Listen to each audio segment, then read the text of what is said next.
Some people say that guilt is just a story we tell ourselves to feel important, that is vanity dressed up as conscience, a way of making yourself the center of someone else's tragedy. I said something like that once, sitting at a diner off the interstate with a cup of terrible coffee and a man I barely knew. Said it like I believed it. I was 31 years old and I thought that the ability to say something hard without flinching was the same thing as wisdom. I know better now. I know that real guilt doesn't arrive with drama. It doesn't announce itself at funerals or break down in the parking lot afterward. Real guilt is patient. It waits until the road gets long and the night gets quiet and every mile starts looking like every other mile, and then it climbs into the seat right next to you and puts its feet up on the dash and makes itself comfortable, because it knows you're not going anywhere, you're just driving. My name is Marcus Holloway. I'm 52 years old, and I've spent the last 29 years driving long-haul freight routes across the western United States. Before any of you picture something romantic, wide-open skies, freedom, all that, let me be the first to clarify that most of long-haul trucking is approximately as romantic as waiting in line at the DMV, except the line is 2,000 miles long and they're paying you by the mile. I have a house in Sparks, Nevada, a dog named Decker who has never once in his life been excited about anything, and a sister in Reno I see on major holidays. My life is ordinary in ways I have come to appreciate with a depth that would surprise the 31-year-old version of me considerably. I want to be upfront about something before I go any further. I am not a person who believes in things easily. I never have been. I've spent 3 decades alone in a cab with nothing but the road and the radio and my own thoughts for company. And that kind of extended solitude will either make you mystical or it will do the opposite. It'll strip away every impulse toward the dramatic and leave you with something blunt and practical and suspicious of anything that can't be verified. I turned out to be the second kind. I mention this because what I'm about to tell you deserves that context. It deserves to be understood as something that happened to a man who was actively resistant to it. 7 years ago, the company I was driving for hired a kid named Tommy Reyes. 26 years old, originally from Albuquerque, with a Class A CDL he'd gotten at 24, and a restless kind of ambition that I recognized from my own early years, even if it looked more optimistic on him than it ever had on me. He was building up hours, trying to get into better paying union work, doing the thing that every driver who started where he started has to do. Proving he could handle the long shifts, the bad weather, the machinery of a job that doesn't stop because you're tired. I liked him. I want to say that clearly because everything else I tell you depends on you understanding that. He wasn't just some name on a dispatch sheet. He used to bring breakfast burritos to the yard on early mornings, and he had a way of asking questions that made it obvious he actually wanted the answers, not just filling dead air, actually listening. He called me Holloway the way younger guys call veterans in jobs like ours, which is a form of respect that doesn't come with ceremony, and that meant something to me. We talked about his family sometimes. His mother, Gloria, was still in Albuquerque. His father had been a mechanic. He had a younger sister named Danny who was studying to be a nurse. He told me once, laughing a little, that his mother had a photograph of him standing next to a truck when he was 17, borrowed from a friend just for the picture, grinning like he already knew where he was headed and couldn't wait to get there. I had been running a regular refrigerated produce route from a distribution center outside of Elko up to a warehouse near Twin Falls, Idaho, a route I'd driven so many times that the road had started to feel less like a drive and more like a commute. Late October, a Tuesday, and I had just come off the return leg of a 2-day run. My logbook said I had a window before my mandatory rest period kicked in. My body said something considerably less polite. Tommy was in the yard when I pulled in, eating a burrito out of a paper bag, leaning against his cab in the way he had, like a person who hadn't yet learned that the body isn't built for extended standing in cold weather. He looked at me when I climbed down and said I looked like I'd spent the night wrestling the truck instead of driving it. "Dispatch flagged your next load," he said. "Goes out in 2 hours. You doing all right?" I told him I was fine. I said it the way you say it when nobody in the conversation believes it, including you. He looked at me for a moment. I actually looked, not the polite glance that most people offer in exchange for "I'm fine." And then he said, "I've got nothing going out tonight. Let me take it." I want to describe this moment to you carefully, because I have lived inside it for 7 years and I know it with a specificity I know almost nothing else. I was standing in a cold dispatch yard at 9 in the evening, exhausted in a way that had passed through discomfort and arrived at something almost serene, and a 26-year-old man with his whole career ahead of him offered to do something for me out of nothing but generosity.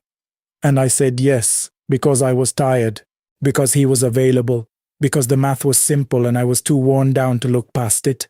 I handed him the paperwork and went inside to sleep. Tommy died that night on Highway 93, near mile marker 311. His truck jackknifed on a patch of black ice that hadn't been reported yet. The official investigation described road conditions, response time, fatigue as a contributing factor. Everything impersonal. Everything adding up into the passive voice of official documents that don't know the name of the person they're describing, don't know about Albuquerque or the breakfast burritos or the photograph on his mother's wall. They never blamed me. There was nothing to blame me for, legally or procedurally. A man offered to cover a route and I accepted. That's not a crime. That's not even technically a mistake by any standard anyone would write down. But I had handed him the paperwork while I was too tired to think past my own relief. And that is the thing that lives in the quiet. That is what climbs into the passenger seat on long, empty stretches and puts its feet up on the dash. I kept driving that corridor for 7 years. I told myself I was facing it. I know now that I was avoiding something else. The exit ramp I never took toward Albuquerque. The phone number I had from the company records and never once dialed. The door I never knocked on. 7 years of driving the same road and calling it endurance when what it actually was distance. That October, same time of year, I was running the Elko to Twin Falls route again.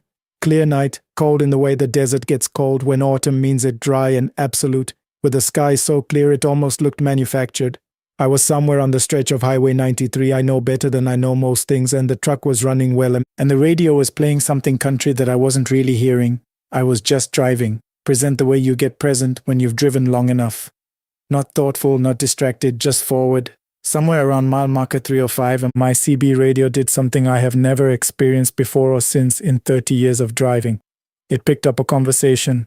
CB radios catch stray transmissions. Sometimes that's not unusual, especially on remote stretches at certain hours when atmospheric conditions do strange things to frequency. What came through that night wasn't a trucker calling out road conditions or a disembodied voice checking on a way station. It was two men talking, and one of them had my voice. Not similar to my voice, the particular rasp I've had since a bout of bronchitis a few years back. The way I trail off when I'm thinking through something, the cadence that my sister imitates when she's teasing me, so recognizable she can do it in under 3 words. I reached over and turned up the volume without thinking. The other voice was younger, warmer, with a slight southwest softness to the vowels, the kind of accent that people from New Mexico carry lightly, like something they packed carefully and kept. It said, "I've got nothing going out tonight, let me take it." My hands went cold on the wheel. Then the voice that was mine, crackling, half static, said something I couldn't make out. And then the younger voice came back, clear and unhurried, as if it were being said for the first time, and also as if it had been said 1,000 times and was only just now being delivered to me. "It's fine, Holloway. Go sleep. I've got it." I reached over and turned the radio off, sat in the silence for 2 or 3 seconds, turned it back on. Dead frequency, white noise, nothing. I told myself it was exhaustion. I told myself the human mind is a pattern recognition machine running on inadequate fuel, and that 3 cups of bad gas station coffee and a long stretch of dark road will produce exactly this kind of hallucination. I kept driving. I watched the mile markers 308, 309, 310. At mile marker 311, there was a figure on the shoulder of the road. Young man, grey jacket, facing my direction, thumb out. Standing there with the absolute stillness of someone who had been waiting a long time and had stopped performing patience. I know the rule. Every veteran driver knows the rule. The company forbids it. Common sense forbids it. You don't open your door on a remote highway at 11:30 at night for a stranger you know nothing about. I have followed that rule for 29 years without once questioning it. I pulled over. I couldn't explain it to you in terms that would satisfy a practical mind because the decision didn't feel like a decision. It felt more like recognition, like passing a turn you've missed 100 times and finally taking it. My foot moved to the brake before my conscious mind had caught up with what I was doing. He climbed up and pulled the door shut, and when he turned to look at me, I understood why I'd stopped. He was 25 or 26, dark hair, brown eyes with a quality of stillness in them that was older than his face. the kind of face that still carries surprise at its own adulthood. He looked like Tommy the way a very good memory of someone looks like them, real but simplified slightly at the dimensionality that you can only produce in person, reduced by about 10%, like meeting someone through glass. "Cold night," he said. "Yeah," I said. "You been on the road long?" "Long enough." I pulled back onto the highway. We drove in silence for a few minutes, and I was acutely aware of him the way you're aware of something that doesn't fully add up, not threatening, just wrong in a way you can't locate precisely. "You ever lose somebody?" he said. "Not in the big public way, just someone you were responsible for. Someone you let go somewhere they shouldn't have gone." The question didn't feel like an opener. It felt like a destination. I gripped the wheel. I watched the road. I said, "Yeah, I have." "How long ago?" 7 years. He nodded slowly. "And you've been driving this road the whole time?" "Most of it." "That's a long way to go without actually going anywhere," he said. "Not cruel, just accurate. The way a diagnosis is accurate, not designed to hurt, just unable to help hurting." The mile markers moved past us. I didn't say anything for a while. I was thinking about a kitchen in Albuquerque I'd never seen, and an address in my contacts I had never called, and a woman who had sent a thank you card to a company that had gotten her son killed, and who had never once received a word from the man who put him on the road that night. "She doesn't blame you," he said. I didn't ask him how he knew what I was thinking. I'm not sure I was capable of surprise at that point. "You don't know that," I said. "She told Tommy he was lucky to have people around him who believed in him. She meant it. She's not the kind of person who uses a death to settle a score." He paused. "She's just been waiting for someone to come and sit with her for a while and talk about him, because the rest of the world moved on, and she has all these memories that don't have anywhere to go." I felt something shift behind my sternum. The kind of shift that happens when a thing you've been holding in one position for years gets moved, and you realize for the first time how much of your posture had been organized around keeping it still. "What's your name?" I said. He told me. It wasn't Tommy. It was a name I'd never heard before.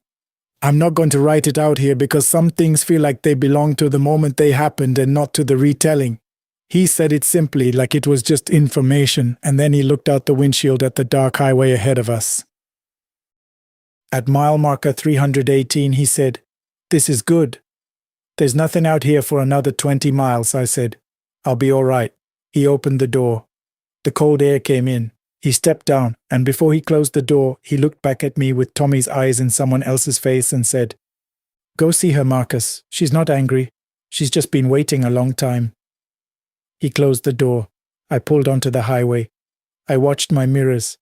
He was there for a moment in the red wash of my taillights, standing on the shoulder, not moving. Then he wasn't.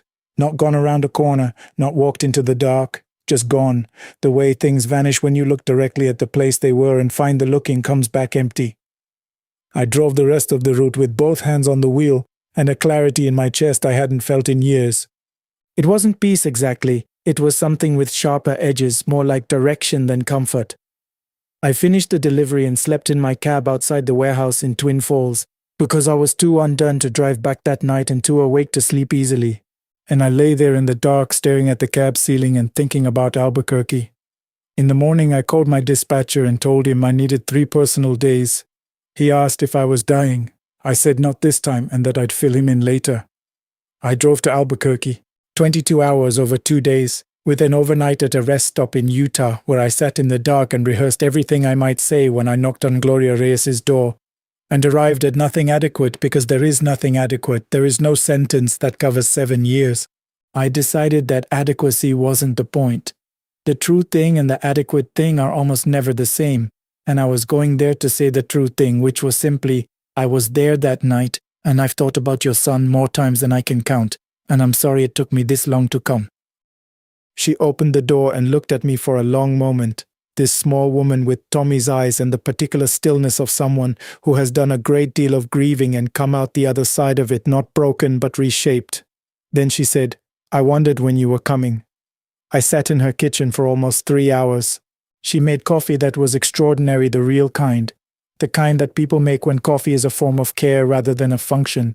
She talked about Tommy with the ease of someone who has made peace with the talking of it, not performing grief, just sharing him the way you share something you're proud of. She showed me the photograph. There he was, 17 years old, standing next to a borrowed truck with that enormous grin. He had already decided by then, she told me. He'd known since he was 14 what he wanted to do. She told me that in the weeks before he died he had mentioned me, that I was one of the people at the company who treated him like he already knew what he was doing. She said, and I'm going to try to say this accurately because the words matter, he wasn't built for carrying things against people. He said you were good to him. He didn't leave here with any unfinished business where you were concerned. I've thought about those words nearly every day since then. When I left, she hugged me at the door in the way that certain people hug fully, without the perfunctory quality of social hugs, like the gesture is meant to actually transfer something. She told me to come back sometime. I've been back twice. My blood pressure, which my doctor has been monitoring with increasing concern for 4 years, came back at my last physical as the best it's been in a decade. Decker the dog has started sleeping at the foot of my bed rather than by the front door, which my sister claims is a sign that even he can tell I've settled something. I don't know exactly how much of that is connected to what happened at mile marker 311 and what happened in a kitchen in Albuquerque. I just know that something I had been carrying for a very long time got put down, and the body notices when the weight comes off.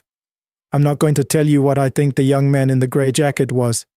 I don't have a tidy answer and I've stopped trying to produce one. What I'll tell you is what I told you at the start. I am not a man who comes easily to supernatural conclusions. I spent 3 decades scrubbing the dramatic out of myself until what was left was something blunt and practical and hard to impress. And I'm standing here telling you this happened, in the order I've told it, because the other option is to continue pretending it didn't, and I've done enough of that. Here's what I know to be true. Somewhere on Highway 93 on a Tuesday night in late October, the road found a way to ask me a question I had spent 7 years refusing to answer, and I was finally tired enough or honest enough or just old enough to answer it. If you have been putting something off, a conversation, a visit, an apology, a simple act of showing up for someone who has been sitting with their memories and nobody to share them with, I am asking you not to wait until the road makes you, not to wait until the radio speaks to you in the voice of your own unfinished business, not to wait until mile marker 311. The door is there. It has always been there. The only thing keeping you from it is the same thing that was keeping me. The mistaken belief that the weight you're used to carrying is lighter than the weight of setting it down. Go knock on it. I promise you she's just been waiting. We continue. The first thing they teach you on the night watch is that the cameras lie more often than the people do. A camera will show you an empty corridor, and forget to mention the door at the far end is open 3 inches when it was bolted an hour ago. It will give you 19 feeds of stillness and 1 feed of static, and it will never tell you which one is the truth. You learn to trust your own eyes, your own ears, the soles of your own boots on the concrete. And then one night, those start lying to you too. My name is Hugo Salazar, and for almost 6 years I worked overnight security at a self-storage facility called Almas in Cordova, out past the freight yards on the edge of the city. If you've never seen one of these places up close, picture a maze of long metal buildings, each one cut into hundreds of identical units, behind roll-up doors painted a faded orange. During the day, it's a parade of families renting trailers, college kids cramming sofas into 5x5s, small business owners storing inventory they're embarrassed to keep at home. During the day, it's nothing. It's a parking lot with a roof over part of it. At night, it's something else. I took the job because it was steady and because, frankly, I'm not a man who needs much company. My wife had passed 2 years before I started, and our daughter was grown and living 3 hours north, calling on Sundays. The quiet that other guards complained about was exactly what I wanted. I'd do my rounds, sit in the booth with the little space heater and a thermos of coffee my neighbor's recipe made too strong on purpose, and I'd watch the monitors until the sky over the freight yards turned that dirty gray that means morning is coming whether you slept or not. I should tell you how the place was run, because it matters to what happened. Almas in Cordova was owned by a man none of us ever met, managed through a property company that cared about exactly 2 things, the rent coming in and the lights staying on cheaply. Half the security cameras were the kind they installed to make tenants feel safe, not the kind that actually record anything useful. The motion lights in Building C had been broken since before I started, and every work order I filed went into the same place all work orders go in companies like that, which is to say nowhere. I used to joke that I was guarding a building that didn't want to be guarded. I stopped finding it funny eventually. So, the unit, in the very back row of Building C, the row where the broken lights left a stretch of about 40 feet in near total darkness, there was a unit numbered C114. It was one of the larger ones, a 10 by 20, the size people rent when they're storing the contents of a whole house. And in 6 years, I never once saw it rented to anyone new, never saw it emptied, never saw a moving truck back up to it in daylight. According to the system, it had been continuously occupied for longer than any other unit in the facility. The rent was paid a full year in advance, in cash every single time, and it was always paid in person, at night, by the same man. The first time I met him, I'd been on the job maybe 3 weeks. It was around 2 in the morning, and the buzzer at the front gate went off, which almost never happened that late. I came out of the booth, and there he was, standing on the other side of the chain link, lit orange by the one working sodium lamp. A tall man, very thin, in a long dark coat that looked too heavy for the season. He had an envelope in his hand. "I'd like to make a payment," he said. His voice was soft and even, the way a voice gets when a person has practiced sounding calm. C114, the Machete unit. I let him in and I walked him to the office, and he counted out the cash on the counter, bill by bill, slow, like he was performing a small ceremony. I remember his hands.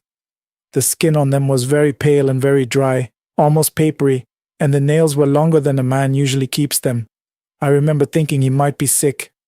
A lot of people who come to a storage place at 2 in the morning are dealing with something, a death, a divorce, a debt, and you learn not to ask. I gave him his receipt. He thanked me, folded it into his coat, and walked back toward Building C instead of toward the gate. "Sir," I called after him, "the exit's the other way." He stopped, and without turning all the way around, he said, "I'd like to sit with it for a while, if that's all right." People ask to do that more than you'd think. They visit their storage units the way other people visit graves. So I said, "Sure, take your time," and I went back to the booth and I watched the monitor that covered the front of Building C, and I waited for him to come back out so I could let him through the gate. I waited a long time. I waited until the sky went gray, and he never came out. And when I walked the row at the end of my shift, C114 was shut and locked and silent, and the man was gone. There's only one entrance to that building. I'd been watching it. I told myself I'd dozed off. It's the only thing a reasonable person can tell himself, and I was a reasonable person. I'd been a reasonable person my whole life. The visit settled into a rhythm after that. He came roughly once a year to pay, always around 2, always with the cash counted exact, always asking to sit with it before he left. And every time he failed to leave, I gave up trying to catch the moment he slipped out. I decided there had to be a gap in the fence somewhere back there, and I even went looking for one in daylight, and I never found it, and I let it go, because the alternative to letting it go was thinking about it, and I didn't want to think about it. What I couldn't let go of was the unit itself, because in between his visits, things happened around C114 that I could not explain with a gap in a fence. Sounds mostly at first. On my rounds, I'd pass that row and hear from behind the orange door a sort of slow, patient knocking. Not banging, not the wild pounding of something trapped. 3 knocks, a pause, 3 knocks, like someone on the inside politely asking to be let out in no particular hurry, is certain they had all the time in the world. The first time I actually answered, I said, "Is somebody in there?" through the door, feeling like a fool. The knocking stopped the instant I spoke. It did not start again until I walked away, and then I heard it follow me down the row. 3 knocks at a time, unit to unit, keeping pace with me in the dark. I want to be honest with you about how a man rationalizes these things, because I think it's the most frightening part, more frightening than any noise. You don't believe it all at once. You believe it in small, manageable pieces that you can each explain away, and the explanations stack up so gently that you never notice the weight until the whole thing is sitting on your chest. Metal buildings tick when the temperature drops. Rats get into units and move around.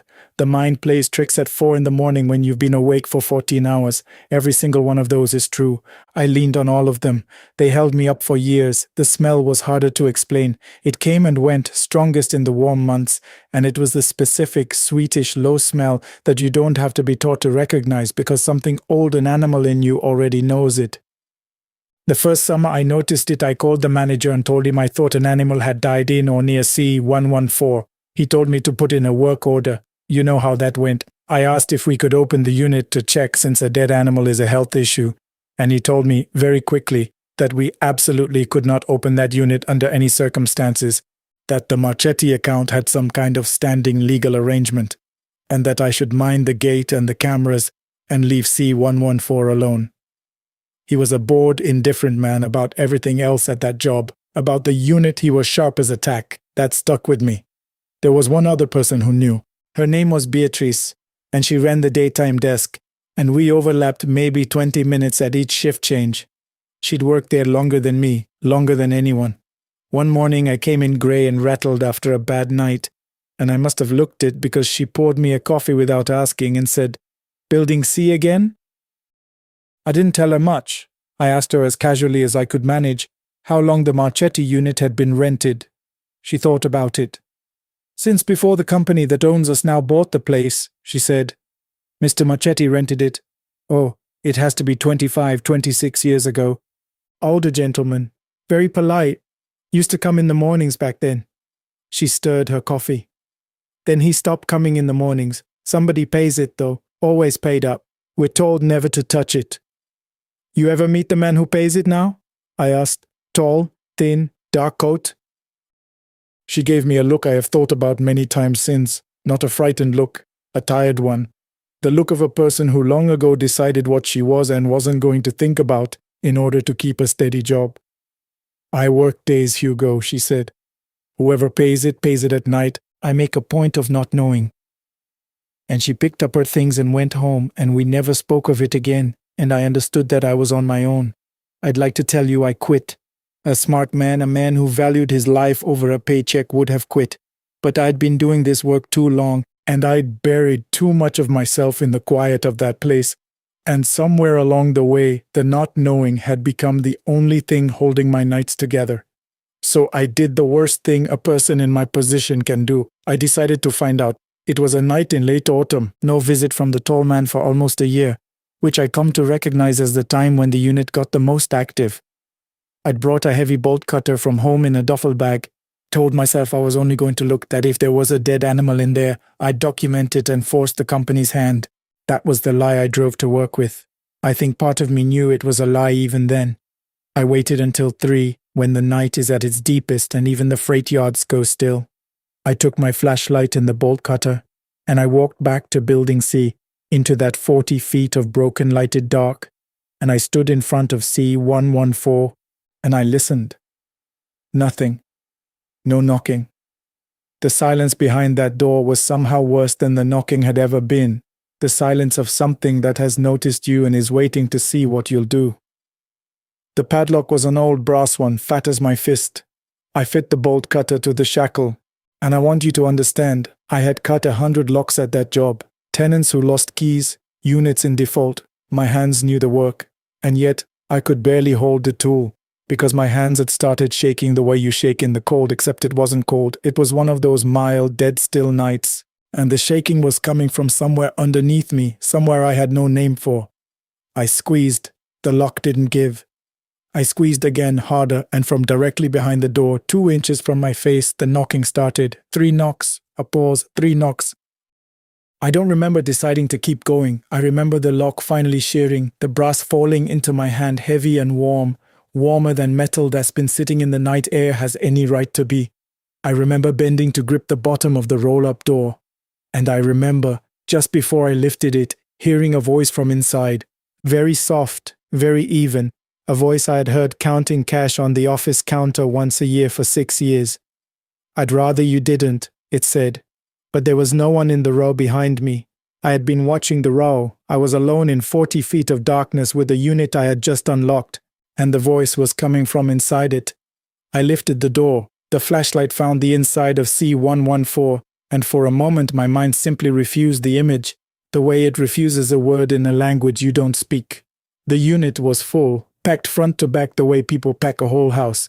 Furniture under sheets, boxes stacked to the ceiling, a child's bicycle, a rolled rug, the ordinary archaeology of a life put in storage and never reclaimed. Dust lay over all of it, inches thick, the kind of dust that takes decades, undisturbed, no sign that anything had been opened or moved in a generation. And in a chair in the very center of it, facing the door as if he had been waiting for me to come, sat an old man. He was nothing like the tall, thin man in the coat. He was small and ancient, and his clothes were the fashion of 25 years before, and he was, without any possible doubt, without any room for the comfortable lies I'd lived on, long dead. What was left of him had gone the dry, leathered way bodies go when they're sealed up out of the weather. His hands rested on the arms of the chair. His head was tipped slightly forward, and across the dust on the floor in front of him, fresh, unmistakable, were footprints, leading from the chair to the door and back again, footprints in a sealed room that no living foot had entered in years. I understood it all in one terrible rush, the way you understand a thing you have actually known for a long time and refused to look at. The tall man in the coat paying the rent year after year in cash so that no one would ever have a reason to open the unit, the voice that asked to sit with it, the unit that the company, for reasons I'm certain none of them living understand anymore, had been instructed in writing to never ever disturb, the knocking, the smell. The old man's body did not move, but the dust on the floor between us stirred, and the fresh footprints began slowly, patiently to press themselves into the dust again, one after another, coming toward the door, toward me, and from somewhere that was both the chair and the dark behind me and the air right at my ear, the soft, even voice said, almost kindly, "Now you've seen. Now you'll have to stay and keep it, the way I do." I have never moved faster in my life. I don't remember dropping the bolt cutter, though they found it there later. I don't remember the run back to the booth. What I remember is the door of C114, which I had lifted and left open, and which, on the security monitor, as I sat gasping in the booth with my back against the wall, slowly rolled itself shut. No hand on it. I watched it close on the screen, and then I watched the timestamp on that one feed freeze, while every other clock in the building kept ticking, and I knew that whatever lived in that dark had decided I'd seen enough.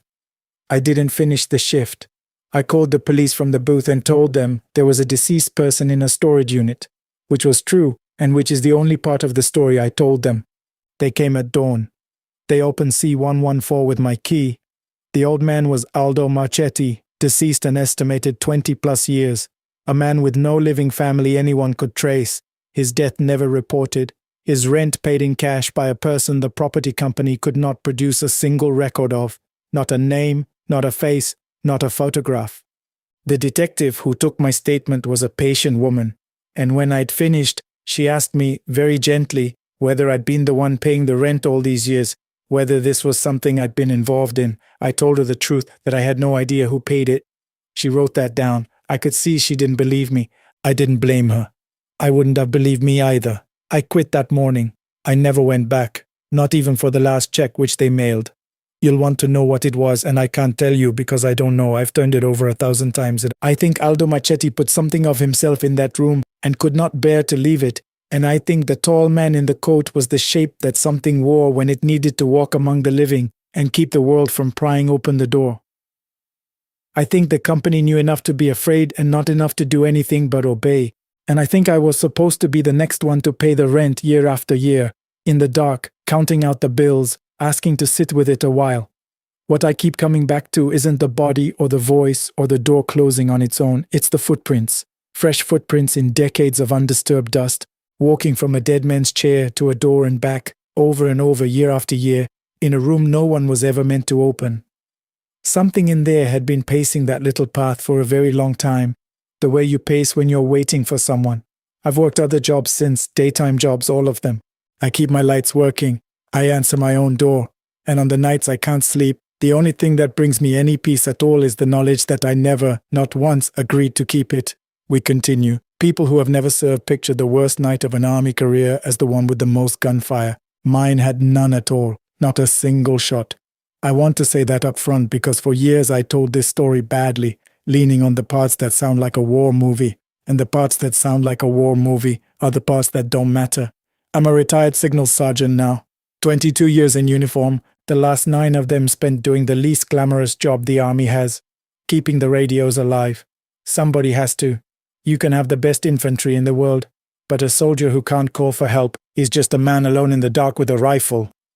I spent most of my career making sure that didn't happen. It's quiet work. It suits me. The thing I'm going to tell you happened during my second to last posting, at a relay station we called Echo 9. I won't name the exact range of mountains, partly out of habit and partly because the people who'd recognize it would rather I didn't.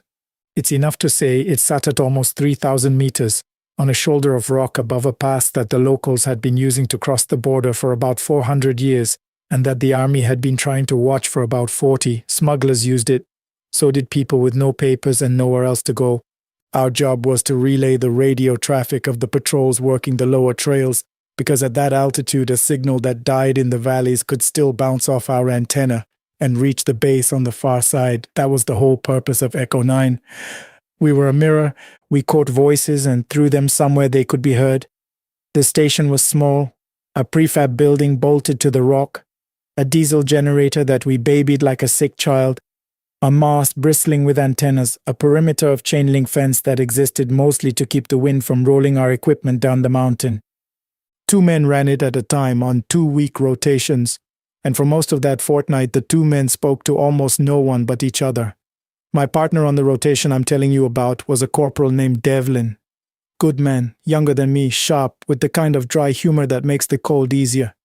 We got along the way you only get along with someone you're trapped with. Completely, and without much sentiment about it. There was a story attached to the pass, the way there's a story attached to every bad stretch of ground a soldier ever stands on.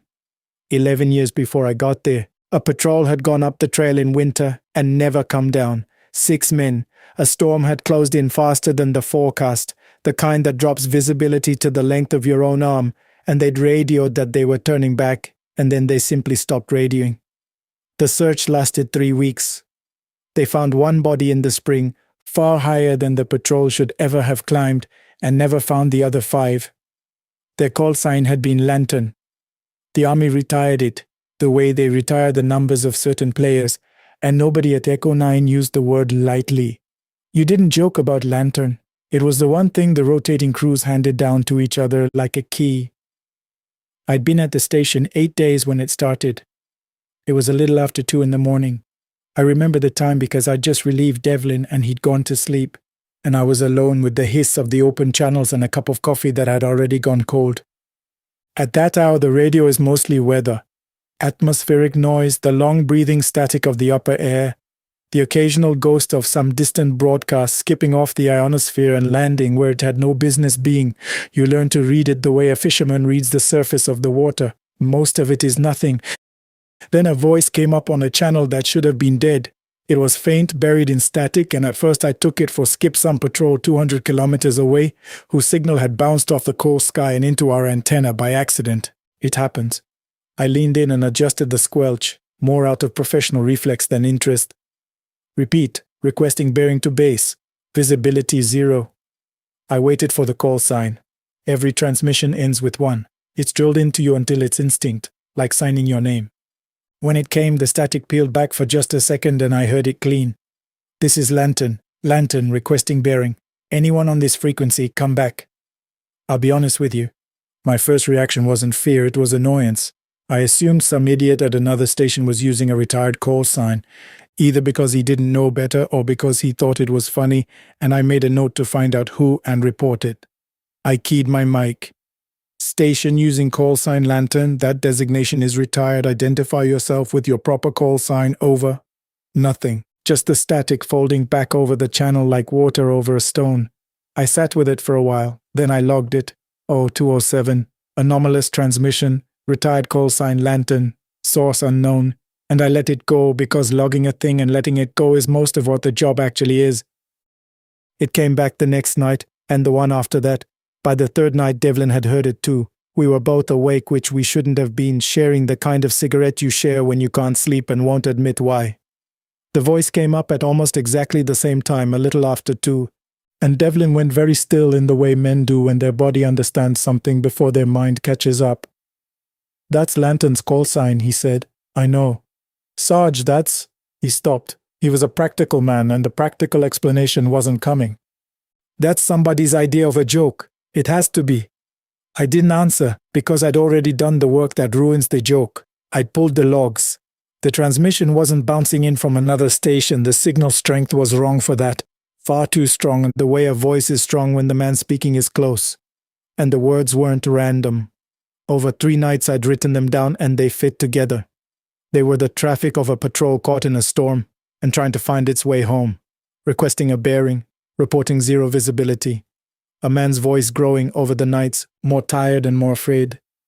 You can tell yourself a lot of things at 3,000 meters in the dark. I told myself most of them. I told myself it was a recording, that somewhere a transmitter was looping old tape. I told myself the cold was getting to us, that 2 men alone for 8 days will start to hear what they expect to hear. Those explanations held up fine in daylight. They did not hold up at 2 in the morning when the voice was in the room with us, asking for help in a tone no recording ever managed. On the 5th night, it answered me. I hadn't meant to key the mic. I think I did it out of pity more than curiosity. That voice had been asking for a bearing for 5 nights and getting nothing. And there is something in a signals man that physically cannot leave a call for help unanswered. It's the whole reason we exist. I keyed up and I said quietly, "Lantern, this is Echo 9. I read you." The static changed. I can't describe it better than that. It changed the way a room changes when someone who was talking suddenly turns to look at you. And then the voice came back, and it was no longer the tired loop of a man lost in a storm. It was alert. It was aware. "Echo 9, it said. "Thank God. We've been calling for so long." Devlin grabbed my wrist. He didn't say anything. He didn't have to. "Lantern," I said, and my voice did not sound like my own. "Say your situation." "We're below you, on the trail. It's bad up here. We lost the others. We just need a bearing to come in. Just open the gate, Echo 9. We've been out here so long. Just leave the light on and open the gate. I want to tell you that we handled it like professionals." We didn't exactly. For a long moment, neither of us moved. The honest truth is that part of me wanted to do exactly what the voice asked. There is a pull in a thing like that, an undertow. And it's worse for a soldier than for anyone, because we are trained from the first day to never leave a man on the wrong side of the wire. The voice knew that. I'm certain of it now. It wasn't asking me to do something against my nature. It was asking me to do the most natural thing in the world. Devlin reached over and switched off the transmitter. Not the receiver, the transmitter. He cut my ability to answer it. Smarter than me in that moment. "We don't open the gate," he said. His voice was flat and careful. "We don't answer it. We log it and we wait for morning." We waited for morning. It was the longest 4 hours of my life, and we spent them with every light in the station on and the perimeter floods burning, which we were not supposed to do because it drained the generator, and we did it anyway. Around 3, the generator started to surge, the lights pulsing brighter and dimmer in a slow rhythm, the way they do when the load fluctuates, except the load wasn't fluctuating. I checked. The fuel was fine. The governor was fine. The lights breathed in and out like something asleep, and the cold in that station went past anything the thermometer would account for, a cold that got into the back of your neck and sat there. And the voice kept calling on the receiver we couldn't turn off without going deaf to real traffic, calling and calling. Sometimes it sounded close, right outside the wall. Sometimes it sounded a kilometer down the trail. "Just open the gate, just leave the light on. We've been out here so long." A little before 5, Devlin was at the window with the thermal scope. We kept one for spotting smugglers crossing the pass at night. It reads heat, picks out a warm body against cold rock from a long way off. He'd been sweeping the access road below us, the single switchback track that was the only way up to the station. And he'd gone quiet in a way I didn't like. "Sarge," he said, "come look at this and tell me I'm wrong." I looked. The road below was empty. Bare rock. Cold and gray-green in the scope. But on the road, climbing toward us, were 6 points of heat. Not the bright blooming white of a living body. Something dimmer, a cold orange smear, 6 of them, strung out in a loose file the way a patrol spreads itself when it's tired and the men have stopped caring about spacing. They were moving, slowly, toward the gate. 6, Devlin said. There were 6. I'm not a man who frightens easily, and I want to be clear about that, not out of pride, but because I need you to understand what I mean when I tell you I have never been as frightened as I was watching those 6 dim shapes climb the road toward our station on a night when I knew the way. You know your own name, that there was not one living soul on that mountain but us. "We don't open the gate," I said. I think I was saying it to myself. "No," Devlin said. "We don't. We didn't. We sat with the door bolted and the lights breathing and the voice calling, and we watched 6 things that were not warm enough to be men come all the way up the road and stop at the wire. The thermal scope showed them at the fence, standing, not climbing, not rattling the chain link, not doing any of the things a man does at a gate he wants through, just standing face toward the station, the way a patrol stands at attention when it's reporting in, waiting to be acknowledged. The voice stopped asking for a bearing. Echo 9, it said, and it was right outside now, no static at all, as clear as Devlin beside me. We're at the gate, we made it, you can let us in now, we did everything right, we followed the procedure, let us in. There is a procedure for everything in the army, there is a procedure for a patrol returning to a fortified position at night. They hold at the wire, they identify themselves and the men inside confirm and open the gate. The voice was following it perfectly. It knew the procedure because it had been those men once, and those men had spent their last hours trying to follow a procedure that would carry them home, and it had not carried them home, and some part of them was still trying, still standing at a gate, still waiting to be let in. I have thought about that for a long time. I think the cruelest thing about it isn't that it wanted to hurt us. I'm not sure it wanted anything as clear as that.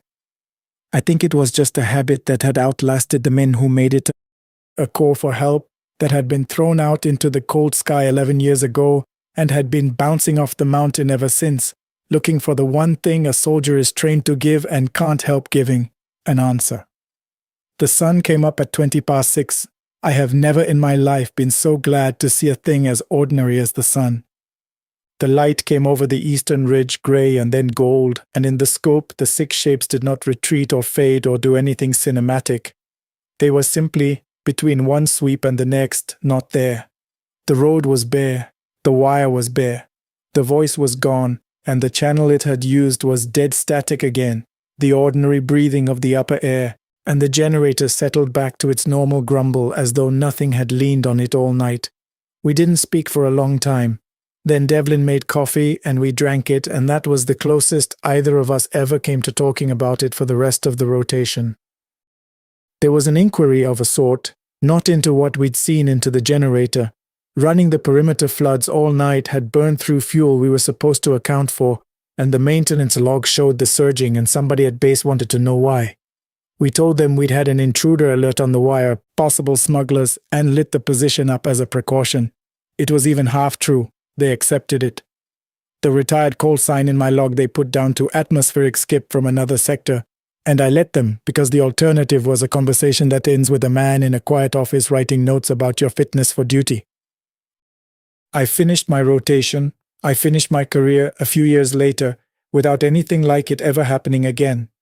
And I might have let it settle into the place where a soldier keeps the things he can't explain, except that almost 2 years after that night I met a man who handed me the rest of it. It was at a retirement dinner for an officer I'd served under. There was an old warrant officer there, a man near 80, who'd done 30 years in the Signals Corps before I was even born, and who'd come up through the same trade I had. We got to talking the way men in the same trade do, and at some point I mentioned lightly the way you test a thing that I'd done a tour at Echo 9. The old man's face changed. Echo 9, he said. You heard them then? I didn't answer right away. He read the answer in my silence. You don't have to tell me what you heard, he said. I know what you heard. I was a young man when Lantern went up that pass. I was on the radio at the base they were trying to reach. I sat there for 3 weeks listening for a call that never came. He turned his glass slowly on the table. Except it did come. Not in 3 weeks, in a few years. The crews at Echo 9 started logging a retired call sign on a dead channel, always around 2 a.m, always asking for a bearing home. The brass called it interference. They've been calling it interference for 30 years. What is it? I asked him. What did I hear? He looked at me, and there was something very tired in it. The look of a man who has carried a thing a long way. I think, he said, that a call for help is a real thing, as real as a stone you throw. And I think when 6 men spend the last of their strength throwing one out into the dark and it never lands, never gets answered, it doesn't just stop. It keeps going, it keeps looking for the one thing it was thrown to find. You're a signals man. You know better than anyone that signal doesn't care whether the man who sent it is still alive, it just travels, it just looks for a receiver. He leaned in. You did the right thing not opening the gate, he said. Every crew that's ever heard them and lived to talk about it did the right thing. The ones who didn't, he stopped. There's a reason we run that station with 2 men and not 1. So there's always somebody to grab your wrist. He smiled, but there was no humor in it. I'd be grateful, son, if you never repeated that you heard an old man say any of this. for reasons I think you can work out for yourself. I've seen enough in this life to know there are frequencies the human ear was never meant to catch. And I count it a mercy that most people go their whole lives without ever tuning to one. Take care of yourself, go home and sleep. I thanked him. We never spoke again. He died the following winter. But I've thought about what he said almost every day since, especially the part about the receiver, because it's the part of the trade I gave my life to and the part I least like to look at directly. I spent 22 years making sure that a call for help would always be heard. It was good work. I believe in it. But somewhere out on that mountain there is a call that has been looking for a receiver for over 30 years. And the worst thing I learned that night is that I am one. We all are. That's the part nobody tells you. The reason most people never hear a thing like that isn't that it isn't there. It's that they were never trained the way I was to listen and to answer.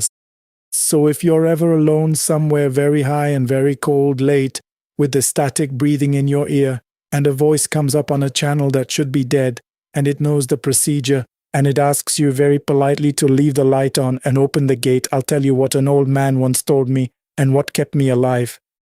Don't answer it. Log it and wait for morning. The morning always comes. That's the only thing on that mountain you can trust. We continue. Working the night freight run through the Sierra Nevada is the kind of job that changes you in ways you don't notice right away. After 19 years on the rails, I can tell you that much for certain. It changes your relationship with silence. It changes the way you read the dark. And on one particular October night, it changed the way I think about the line between the world we can measure and the one we can't. My name is Marcus Webb. I grew up in Reno, Nevada, the son of a railroad man. My father, Owen Webb, spent 31 years on these same mountain lines before his back gave out on him sometime in his late 50s. He used to say that once the iron gets into your blood, there's no getting it out. When I was a teenager, I thought that was just something older men said to make their ordinary jobs sound more significant. But when I was 17 and he finally let me ride along in the cab on a summer freight run through the granite passes, watching the headlight carve a tunnel through solid mountain blackness at 11 at night, I understood exactly what he meant. Some things get into you without asking permission. I started as a conductor's assistant at 22, worked my way up to engineer certification by 28, and by the time I turned 41, I was one of the senior engineers on what we called the mountain route. The full run begins in Reno, climbs through the Carson Range, cuts west across the Sierra Nevada, on a series of passes and tunnels built over a century ago by men with very little more than dynamite and stubbornness, and finally descends into the Sacramento Valley on the other side. Total distance, approximately 180 miles, elevation change, nearly 7,000 feet from base to peak.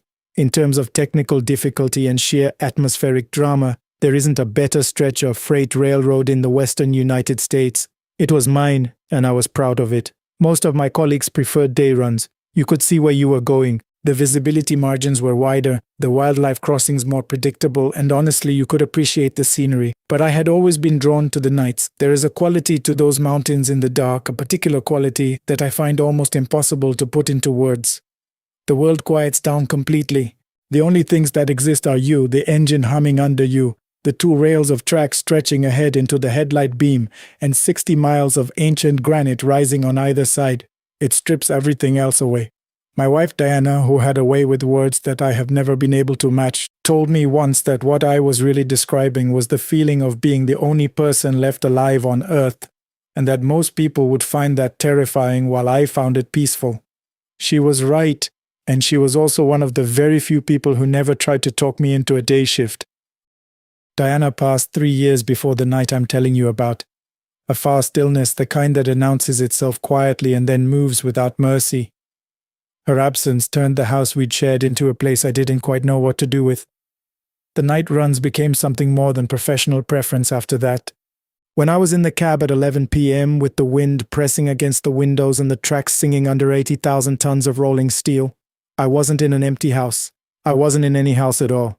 I was just moving through the dark, and that was enough. The night in question was October 9th, a Tuesday. The temperature had dropped sharply over the previous week. The kind of early season fall that catches the high country by surprise, and a low-pressure system moving down from the northwest was dragging freezing fog across the passes. I checked in at the Reno yard at 8:30 in the evening. Completed my locomotive inspection on a 4,400 horsepower AC44CW, the big ones, the kind you feel in your chest when you open the throttle, and pulled out of the yard at 9:15 with 47 cars of mixed freight bound for Sacramento.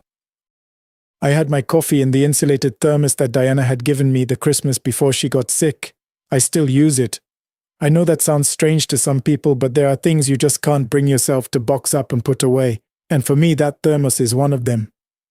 I had a country station coming in clean until around mile 110, after which the mountains began absorbing the signal the way mountains absorb everything eventually. After that, it was just me and the instruments and the sound of the engine. The first 230 miles were completely uneventful. By mile 180, I was running through a section the older engineers called the Narrows, a stretch where the canyon walls come within 40 feet of the track on either side, and the sky above shrinks to a narrow stripe of black between two massive shoulders of rock. I had run this section perhaps 800 times in my career. I knew its rhythms the way you know the breathing of someone you've slept beside for years. Every curve, every gradient change, every echo from the canyon walls. That's exactly why what happened at mile marker 247 stopped my heart. The fog had thickened over the previous 20 minutes to the point where my headlight was cutting maybe 300 feet ahead instead of the usual 800. I was running at 42 miles per hour, which was within safe parameters for those conditions. I was watching the track ahead the way I always did, relaxed but focused. And then I saw the figure. He was standing approximately 250 feet ahead of the train, directly in the center of the tracks. A man, or the shape of one. He was wearing what appeared to be a heavy canvas work jacket and a round-brimmed hat, the kind of gear that railroad workers wore in the 1940s and 50s. The sturdy, unfashionable, honest working man's kit that showed up in the old photographs hanging in the yard offices. He was not running. He was not moving at all. He was simply standing there with his back to me, facing down the track in the direction I was traveling. I threw the emergency brake without thinking. The locomotive began to decelerate hard, all 47 cars pushing into it from behind with a sound like the world compressing. I kept my eyes fixed on the figure, waiting for him to throw himself clear. He didn't move, he didn't flinch. He stood with an absolute stillness that no living person standing in front of an oncoming freight train has any business having. I braced. The impact never came. When the train finally stopped, my headlight lit an empty stretch of track. The figure was gone, not thrown aside, not lying between the rails, simply gone. I sat in the cab with my hands locked on the brake handle and my heart doing things that would have concerned a cardiologist, staring at an uninterrupted section of frost-covered rail, as though if I looked hard enough the answer would materialize out of the fog. I radioed dispatch. I told them I had a possible obstruction and requested clearance to inspect the track on foot. I climbed down with my lantern and walked 200 feet in each direction from the point where the figure had been standing. There was nothing. No footprints in the thin frost on the gravel shoulder, no marks on the rails. The fog moved quietly around me and the mountains stood in silence on either side, and there was absolutely no evidence that any human being had been standing there 60 seconds earlier. I reported back to dispatch that the track was clear. My supervisor asked if I wanted a relief engineer. I told him no, that I believed the fog and the headlight angle had produced a shadow from a rock formation. A not impossible explanation that I clung to hard enough to get myself back into the cab and moving again. For the next 20 minutes I kept my eyes on the instruments and my mind deliberately blank. It is a technique you develop over long years of solitary night runs, a way of smoothing out the rough patches by simply not engaging with them until the rhythm of the wheel settles your nerves back down. It worked more or less. I had the throttle back up to speed. The fog was thinning slightly ahead. I was reaching for my thermos when the radio did something it had never done in 19 years on this route. The channel was set to standard dispatch frequency. It had to be. That was the only band my equipment was configured to receive. But the voice that came through was not dispatch. It arrived wrapped in a heavy layer of static, like a signal from a very old transmitter being relayed across an enormous distance. The words broke through in fragments. "This is Train 7, running the night freight. We have a problem. Static. Requesting someone at Cascade, if you can hear us, we're static. It's 11:47 and we can't." Then nothing. I sat very still for a moment. Then I looked at the clock on my instrument panel. It read 11:47 p.m. I radioed dispatch and asked whether they had pushed any kind of test signal or recording through to my channel. They confirmed they had not. They asked what I had received. I described it as best I could. There was a pause, and then my supervisor told me that Cascade Tunnel was approximately 6 miles ahead of my current position and asked me again whether I was feeling all right. I told him I was fine. I signed off and stared at the track. Cascade Tunnel, 6 miles. I knew that tunnel the way you know a recurring dream. It was built in the mid-1920s through a granite ridge that would otherwise have required an additional 40 miles of track to circumnavigate. The tunnel ran 1.7 miles through the mountain with a slight curve through the center. That meant you lost sight of both entrances simultaneously for about 40 seconds during a normal freight run. Running through it at night, the headlight reflecting off curved granite walls, the engine noise amplified and rebounded until it seemed to come from everywhere at once, was the most physically intense experience in the route. Most engineers found it claustrophobic. I'd always found it exhilarating. I arrived at the Cascade Rest Stop, a small operations building positioned about a mile before the tunnel entrance where engineers could refuel, use the facilities, and check in, at approximately 12:20 in the morning. I stepped inside, I poured a cup of the machine coffee, the kind that has been burning on its burner for 6 hours and tastes accordingly, and I looked at the wall. There was a bronze plaque mounted between an old telephone relay board and a faded route map. It had gone green at the edges with age, and had the slightly sunken look of something that had been on the wall for so long that people stopped seeing it. I must have been in that operations room 150 times in my career, and I had looked at that plaque without reading it on every single one of those visits. This time I stepped close and read it properly. In memory of the crew of freight train number 7 Central Pacific Line who lost their lives on December 14, 1947 at 11:47 p.m. when the train derailed inside Cascade Tunnel during a blizzard. 11 men, gone but not forgotten. Below the text were 11 names. I read it twice. I set my coffee down. I read it a third time. Train number 7, 11:47. We're requesting someone at Cascade. I stood in front of that plaque for a long time. The fluorescent light above me buzzed in a way I had never noticed before. The heating unit in the corner clicked and expanded in the cold. Through the small window of the operations building, I could see the fog rolling across the ridgeline to the north. And I could see the faint glow where my locomotive sat idling on the track, patient as an animal waiting at a gate. I am not a superstitious man. My father wasn't one either. We were railroad people, which is to say we were practical people who believed in maintenance schedules, instrument readings, and the cause and effect logic of mechanical systems. 19 years of freight engineering had reinforced every bit of that practical worldview. I trusted what I could measure. But standing in front of that plaque at 12:30 in the morning, with the figure at mile marker 247 still vivid in some part of my brain that refused to let it go, and the sound of that radio transmission running through my memory like a loop, I felt the certainty in me shift. Not break, not shatter, just shift. The way ice shifts at the edge of spring, still solid, but not quite in the configuration it was before. I got back in the locomotive and continued toward the tunnel. At 12:38 a.m., with approximately 2 miles to go before the north entrance, the intercom activated.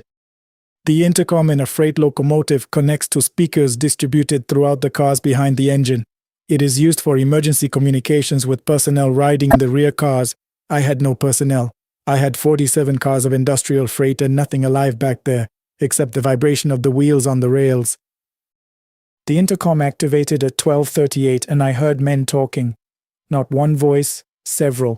The overlapping, casual, comfortable conversation of a crew that has been working together long enough to have their own rhythms. Someone was giving instructions. Someone else was laughing about something. There was the sound of equipment being shifted or stowed. It sounded exactly like a full train crew at work in the cars behind me. The particular ambient noise of working men in a steel car on a moving train. And it made my skin prickle from the back of my neck straight down my spine. I pressed the intercom. "This is the cab. Is anyone back there?" The voices continued for perhaps 4 or 5 more seconds, indifferent to my interruption, and then faded out slowly. Not cut off, faded, the way a radio station drifts out when you move beyond its range. Then silence. Then clearly and closely, close enough that I looked over my right shoulder despite knowing what I would find, a single voice spoke, not through the intercom speaker, from inside the cab. from a point approximately 3 feet behind my right ear. Don't take her through tonight, son. I spun in my seat.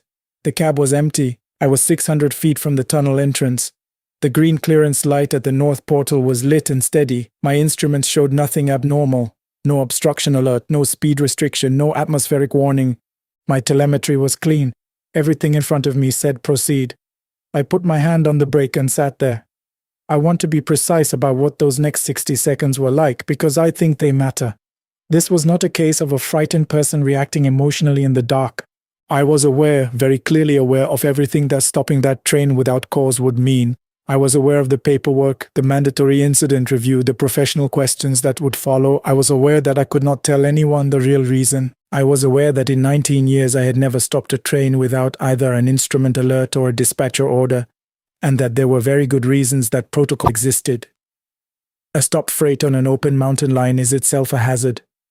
The chain of command exists because individual judgment, no matter how experienced it, can fail, and yet I thought about 11 men in December 1947.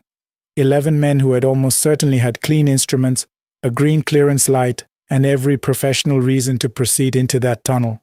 11 men named on a bronze plaque that had been on a wall for 76 years and going green at the edges. I applied the emergency brake. The train stopped with 340 feet of clearance before the portal.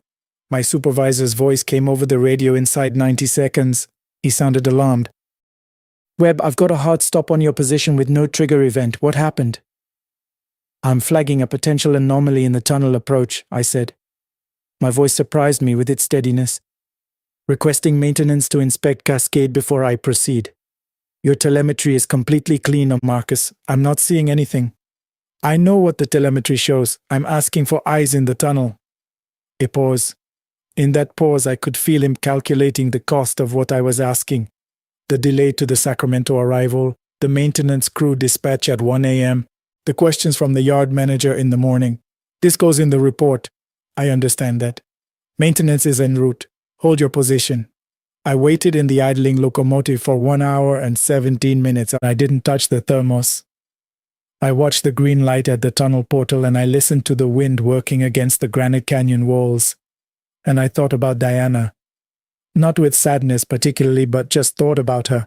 The way you think about someone who has become the standard against which everything else is measured.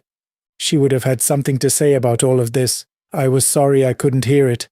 The maintenance crew arrived at 1:55 a.m. 2 men in a service truck with work floods on the roof. I watched their lights move into the tunnel entrance from my cab window and I counted the minutes. 17 minutes after they went in, one of them came back out. He stood in the beam of the truck headlights for a long moment before he reached for his radio. Dispatch, this is Martinez with maintenance. We have a partial ceiling collapse inside Cascade Tunnel, approximately 840 feet from the north entrance. I'd estimate 60 to 70% of the arch cross-section is blocked by fallen material. A pause. The debris field is still active. There's settling happening right now. I can hear it. This collapse is very recent.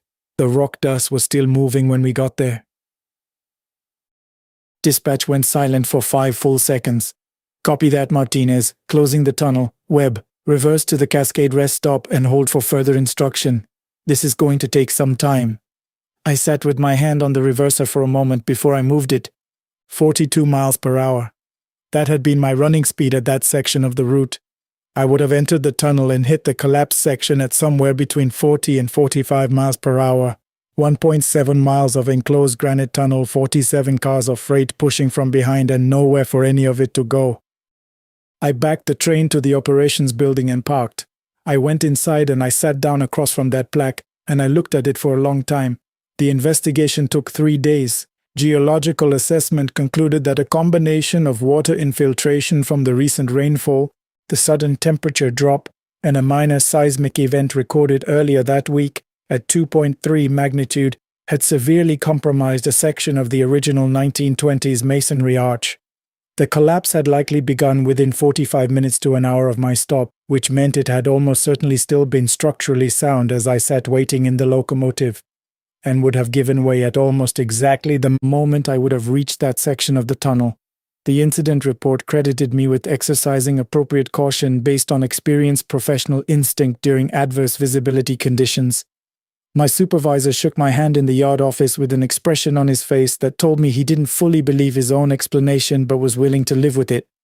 The yard foreman told a reporter from the Reno Gazette that it was the best unscripted judgment call he'd seen in 30 years of freight operations. I smiled and said I just trusted my gut.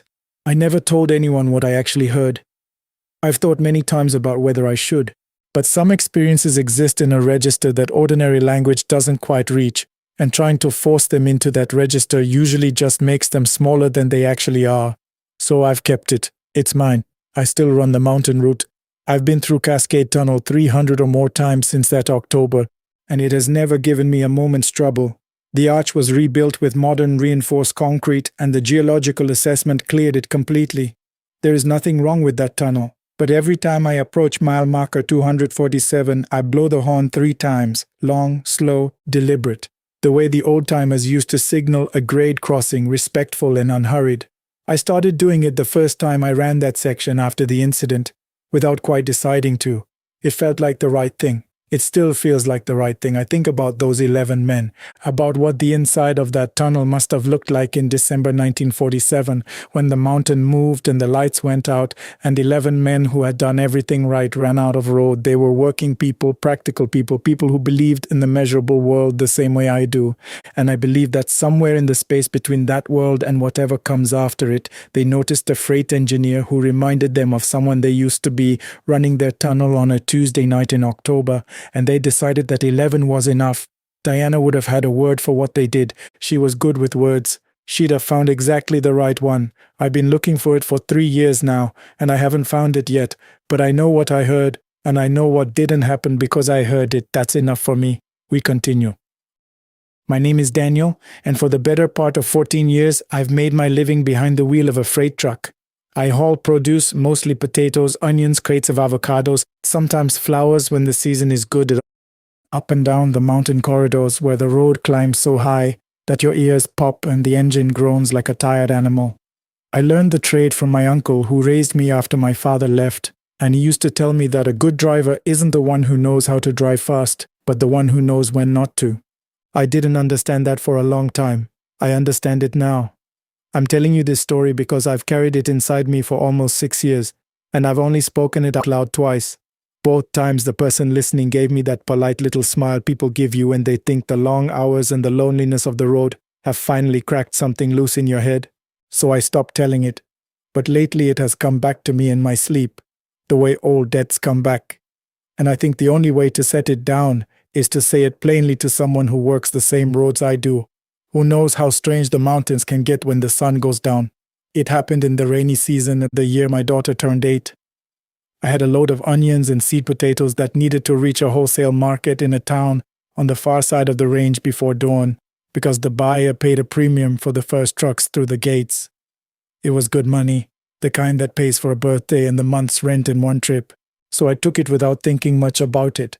I left late in the afternoon, figuring I'd be over the pass and down the other side by midnight. But about an hour into the climb, the radio crackled with the news every mountain driver dreads. A landslide had taken out a section of the main highway near the summit. Half the mountainside had come down in the rain, and they were saying it would be closed for 2 or 3 days at least. There was no way through. I pulled into a fuel stop to think. There were maybe 5 other trucks parked there, drivers leaning against their cabs, smoking, working out the same problem I was. A delay of 3 days would cost me the premium and most of the load, since onions don't wait for anybody. I asked an older driver, a heavy-set man with a grey mustache, whether there was any other way over. He looked at me for a long moment before he answered. "There's the old road," he said, "La Cuesta de las Animas, the slope of the souls. Goes around the north face. It'll get you to the other side." The other men had gone quiet. I noticed that. "But?" I said, because there's always a but. "But nobody runs it at night anymore," he said. "Used to be the only road before they cut the highway through the mountain. Now it's just goats and bad memories up there. The surface is rough, no guardrails to speak of, and there are the curves." He let that hang in the air, then added almost to himself, "If you go and you see somebody on the road, you keep your eyes ahead and you don't stop. You hear me? You don't stop." I'll be honest with you, I thought he was telling me ghost stories the way old drivers do, the way my uncle used to. to pass the hours and to keep the young ones humble. I thanked him, bought myself a thermos of coffee and a couple of bread rolls, and decided I'd take the old road. I had a tight load, a tighter deadline, and a man's pride that hadn't yet learned to be afraid of anything but the obvious. The turnoff for the Questa wasn't marked. I almost missed it. It branched off the main road through a gap in a low stone wall, and the moment my tires left the asphalt and met the cracked, weather-beaten surface of the old road, the truck began to complain. The potholes were deep enough to swallow a wheel. On one side, the mountain rose up dark and close. On the other, beyond the crumbling edge, there was nothing but black air and the suggestion of a valley very far below. For the first hour, nothing happened. The fog came in. That's normal up there. The clouds simply sit on the mountain, and my world shrank to the 20 meters of road my headlights could carve out of it. I drove slowly. I sang along to the radio badly until the signal dissolved into static and I shut it off. The only sounds left were the engine, the rain on the cab, and the hiss of the brakes on the turns. I came around a bend and my lights fell on a shrine. You know the kind. A little stone niche by the side of the road, the sort families build where someone has died. This one was larger than most, almost the size of a doghouse, painted blue and white, and inside it candles were burning, dozens of them. They flickered and bent in the wind, and the wax had run down over the years until the whole base of the niche looked like it was draped in dripping white lace. There was a small figure of the Virgin inside, and around her, faded plastic flowers and photographs sealed in plastic against the rain. What unsettled me wasn't the shrine itself, it was the candles. Who had lit them? I hadn't passed another vehicle. I hadn't seen a single house, a single light for an hour.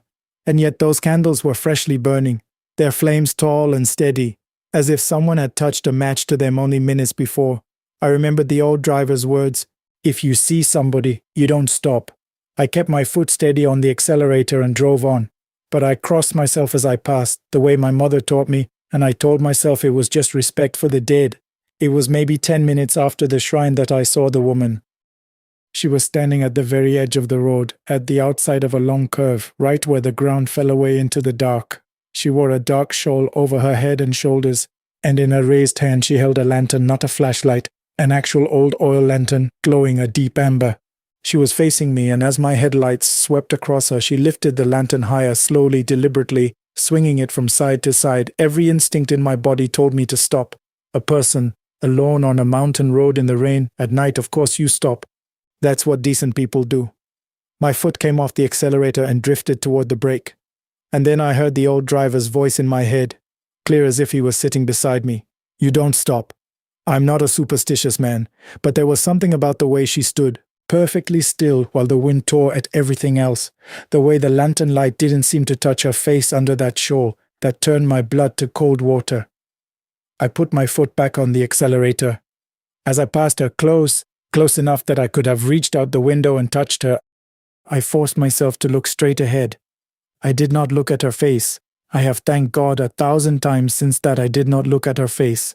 In the side mirror for half a second, I saw the lantern swinging in the dark behind me, and then the fog swallowed it. My heart was going so hard I could feel it in my throat.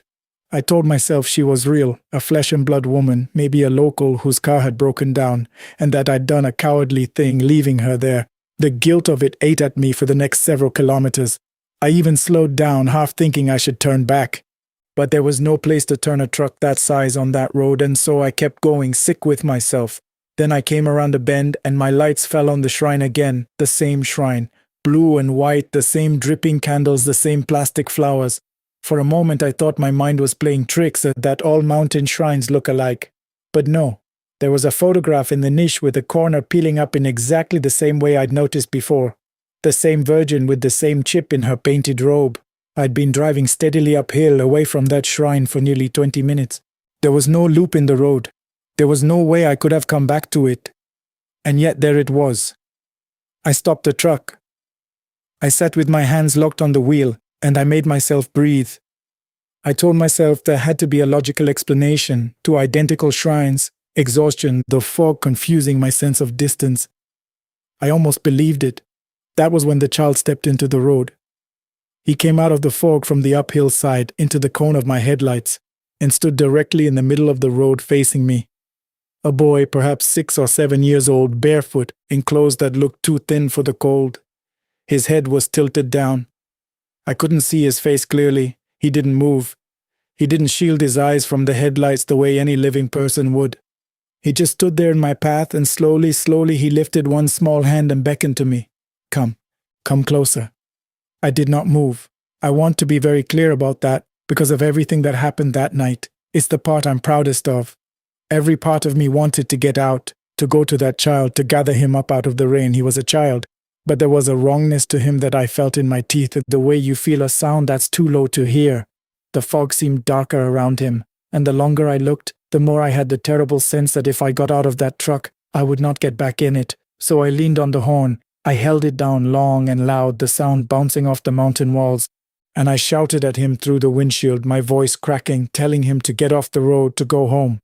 He lowered his hand, and then he began to walk toward the truck. Not quickly, one slow step at a time on those bare feet, his head still tilted down so I couldn't see his eyes. I want to tell you I made a brave decision. The truth is, I panicked. I put the truck in gear and I drove not forward because he was in front of me, but I cranked the wheel hard and tried to ease the truck around him toward the mountainside away from the drop. The wheels slipped in the mud. For one horrible second I felt the back of the trailer slide toward the edge, felt the whole weight of the load wanting to pull me over into all that black air, and I knew that I had made the last mistake of my life. And then there was light. Amber light off to my right, on the mountainside of the road. The lantern. The woman in the shawl was standing there on the safe side, the inside of the curve, away from the edge, and she swung the lantern in a wide, urgent arc again and again, the light cutting through the fog. And without thinking, the way you turn toward anything that promises to save you, I steered toward that light. The wheels found purchase. The trailer swung back into line. I got the truck straightened out on the road and I pressed on, away from the edge, away from the boy, following the swinging amber light until it too was behind me. I don't remember much of the next stretch. I drove the way you drive in a nightmare, the road unspooling endlessly, the fog pressing in. I did not see the shrine again. I did not see the boy again. But twice more, on the worst of the curves, the ones where the road simply ended in darkness, I saw the lantern on the inside of the bend, swinging, showing me where the solid ground was, and each time I followed it, and each time the road held me up. It was the grey light of almost dawn, when the road finally widened and the fog thinned and I saw ahead the warm yellow glow of a roadside Commodore, one of those little family eateries that open before dawn to feed the truckers. I have never in my life been so glad to see anything. I pulled in. My hands were shaking so hard I could barely set the brake. I climbed down out of the cab and my legs nearly gave way beneath me. There was an old man in the doorway, a thin man with white hair and a face like cracked leather, drying a cup with a rag. He took one look at me and I must have looked like a dead man walking, and he set the cup down and came toward me. "You came over the Cuesta," he said. It wasn't a question. I nodded. I couldn't speak. He brought me inside, sat me at a table near the warm kitchen and put a cup of coffee in front of me, then a second one when my hands had steadied enough to hold it. He didn't ask me anything. He just waited. And when I finally found my voice, the whole night came pouring out of me, the shrine that repeated itself. The woman with the lantern, the boy in the road, the slide toward the edge, and the light that pulled me back. The old man, his name was Don Aurelio. He'd run that Commodore at the foot of the old road for more than 40 years, listened to all of it without once looking surprised. When I finished, he nodded slowly and poured himself a coffee and sat down across from me. "You did the right thing," he said. "You didn't stop for the lady, and you didn't get out for the boy. Most of the ones who come down off that mountain shaking like you are, they did one of those two things. Some of them never come down at all." I asked him what I had seen. He turned his cup slowly on the table before he answered. "The lady with the lantern," he said. "Her name was Rosa. This was a long time ago, before they cut the new highway through. A passenger bus was coming over the Cuesta in the rain at night, full of people going to the market, same as your onions. The driver took one of the curves too fast. Rosa was on that bus with her little boy. They say that in the last moment she got the boy out the window, pushed him clear before the bus went over the edge." He paused. "The boy lived. Rosa didn't, and they built that shrine for her, the blue and white one, with all the candles because the people of these mountains never forgot what she did. He looked at me steadily. Ever since, drivers have seen her on that road on the bad nights, with her lantern, and every single one who followed her light came home alive. She stands on the safe side of the curve, son. She shows you where the road is. After what happened to her boy, it's like she can't stop saving people. She warns the ones she can. I asked him then about the child, about the barefoot boy who had beckoned to me, who had walked toward the truck. For the first time, Don Aurelio's face changed. He set down his cup. That one is not her boy, he said quietly. Rosa's son grew up. He's an old man himself now, lives down in the valley, comes up once a year to light the candles at his mother's shrine. He shook his head slowly. No, the thing that stands in the middle of the road and waves you closer, that one is older than the bus, older than the road. The mountain people have a name for it, but I won't say it in here at night, even with the lights on. All you need to know is this. It wears the shape of whatever will make a decent person stop. A lost child, a hurt woman, an old man on his knees. It learns what you can't drive past. And the ones who stop, the ones who get out of the truck to help. He spread his weathered hands. They find the edge of the road. That's all. They find the edge. I sat with that for a long time. Outside, the sun was coming up over the valley, clean and ordinary, and it was hard to believe any of it in the daylight. But my hands were still cold, and I could still see that lantern swinging in the dark. Then how did Rosa save me from it? I asked. If they're both out there on the same road? Don Aurelio gave me a small, tired smile. Because for 40 years, every truck that comes down off that mountain alive stops here for coffee, he said, and every one of them tells me the same thing. The boy gets in front of you and pulls you toward the drop, and the lady gets on the inside of the curve and pulls you back from it. They've been fighting over that road longer than I've been alive, son. The thing wants you to stop. Rosa wants you to keep going. All you have to do is choose right. He tapped the table once with a knuckle. You chose right. I finished my coffee. I paid him, and I tried to pay him more, but he wouldn't take it. As I was leaving, he caught my arm. Next time you pass a shrine, he said, the little ones by the road, with the candles, stop, just for a minute, light one. They're not asking for much, the people we lose up here. They're just asking not to be forgotten. He let go of my arm. Rosa lit your way home. The least you can do is light one back. I made my delivery that morning. I got the premium. My daughter had her birthday and the rent got paid and life went on the way life does. But I never took the old road again, not once. When the highway closes now, I wait. I lose the load if I have to. No premium is worth that curve. And Don Aurelio was right about the other thing too. Now, whenever I pass one of those little blue and white shrines by the side of the road, and once you start looking, you realize how many of them there are, how many people the mountains have taken, I stop.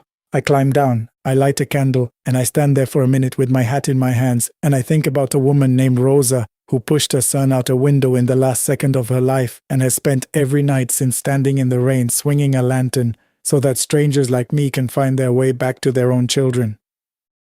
I don't know if she ever sees the candles I light, but I light them anyway, because the road is long and the fog is thick, and someday it might be me standing out there in the dark, and I'd want to think that somebody would stop just for a minute and remember. We continue. There's a sentence I came across in a documentary once, one of those late-night things you half-watch while eating leftovers, where the narrator says completely matter-of-factly that buildings absorb the lives of the people who pass through them. I thought about it for maybe a day, decided it was a beautiful way of describing ordinary things and moved on. That was before Millhaven, after what I went through inside those walls. That sentence stopped being a turn of phrase and became something I would give a great deal of money to stop believing. Because I believe it now not as a metaphor, not as poetic shorthand for memory and nostalgia, but as a literal, specific, and deeply uncomfortable fact about the way the physical world operates. Thank you all for having me on the podcast. I'll be honest with you, I've been trying to tell this story for about 2 years and haven't managed to get through it in a setting where anyone took me seriously. My name is Sam Holloway, I'm 26 years old, and for the last 4 years I've worked private security in various forms, different clients, different buildings, different shifts. I want to talk about the assignment that nearly ended my career, and on at least 2 occasions nearly ended considerably more than that. Before I get into it, I'll say what I always say. I know how this sounds. I knew how it was going to sound the night it happened to me, And I still couldn't convince myself I wasn't experiencing exactly what I was experiencing, so take that for what it's worth. The agency I work for serves a wide range of commercial clients. Any building that needs a set of eyes during off hours, we cover it. I'd spent the previous 18 months assigned to a luxury residential high-rise in the center of the city, the kind of place where every resident seems to have an interior decorator on speed dial and considers a leaky faucet a genuine personal crisis. It was the best job I'd had. Quiet, climate-controlled. The kind of work where you spend most of your shift reading on your phone, and the biggest professional challenge is remembering which residents prefer to be greeted by first name. I was pulled from that post on a Tuesday with less than 2 days' notice. The official reason was a critical staffing need at a higher priority contract. My supervisor called it an opportunity. He used that word 3 separate times in a 5-minute conversation, which is always how you know somebody wants you to feel good about something that doesn't actually benefit you. The truth is, I was in no position to argue. My car had just needed a repair that wiped out everything I'd saved over the previous 4 months. My younger sister had started her first semester of college, and I'd made her a promise about helping with costs that I wasn't going to break, regardless of the circumstances. The math was simple, and it wasn't in my favor. I signed off on the transfer, and I showed up at the new assignment the following Thursday night. The property was called Millhaven. The full name, back when it was in operation, had been the Millhaven Psychiatric Center. It had been closed for 7 years by the time I arrived. A real estate development group had purchased it with the intention of converting the structure into luxury condominiums, the kind of project that takes years because the building dated to the early 1940s and the structural rehabilitation involved was substantial. The construction crews worked days. My agency had the overnight contract. 2 guards, 12 hours, general security of the premises while the renovation sat unattended in the dark.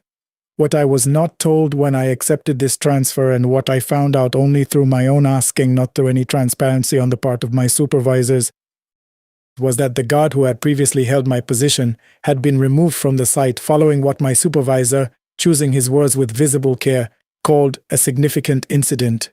When I pressed for more detail, the phrase he used was difficulty adjusting to the environment. He said some people simply weren't suited for extended overnight shifts in isolated locations, and that there was nothing more to it than that. I asked if the previous guard was all right. There was a pause long enough to function as its own answer. He told me the man was receiving appropriate support and that the situation had been handled, and then he moved on quickly to parking arrangements. Later, through the informal network of people who've worked in private security long enough to know other people who've worked in private security long enough, I found out more. The man who'd held my position before me, his name was Kevin, and I'll come back to Kevin, had been found in the parking lot of a gas station about 6 miles from the property at approximately 4:30 in the morning, sitting on the curb in his uniform, unable to give a coherent account of how he'd gotten there. When paramedics arrived, he was responsive but disoriented in a way that apparently took hours to fully resolve. He had been in ongoing psychological treatment ever since. The people who knew him said he didn't talk about what had happened at the building, not because he was protecting a secret, but because, from what anyone could gather, he genuinely could not find language for it. I'm telling you this so you understand the situation I was walking into. Nobody handed me that context. I found it myself, and by the time I did, I was already 3 weeks into the placement. The colleague I shared the overnight shift with was a man named Walter Price. Walter was 58, heavy-set, with grey hair cut short and the kind of unhurried stillness that develops in people who have spent decades sitting in quiet rooms waiting for things that rarely happen. He met me on the first night, showed me around the ground floor control room, which had been converted from a nursing station during the building's operating years, the patrol routes, the camera monitors, and gave me the kind of careful, thorough orientation that only comes from someone who genuinely knows a place inside and out. He was warm. Even now I want to be accurate about that.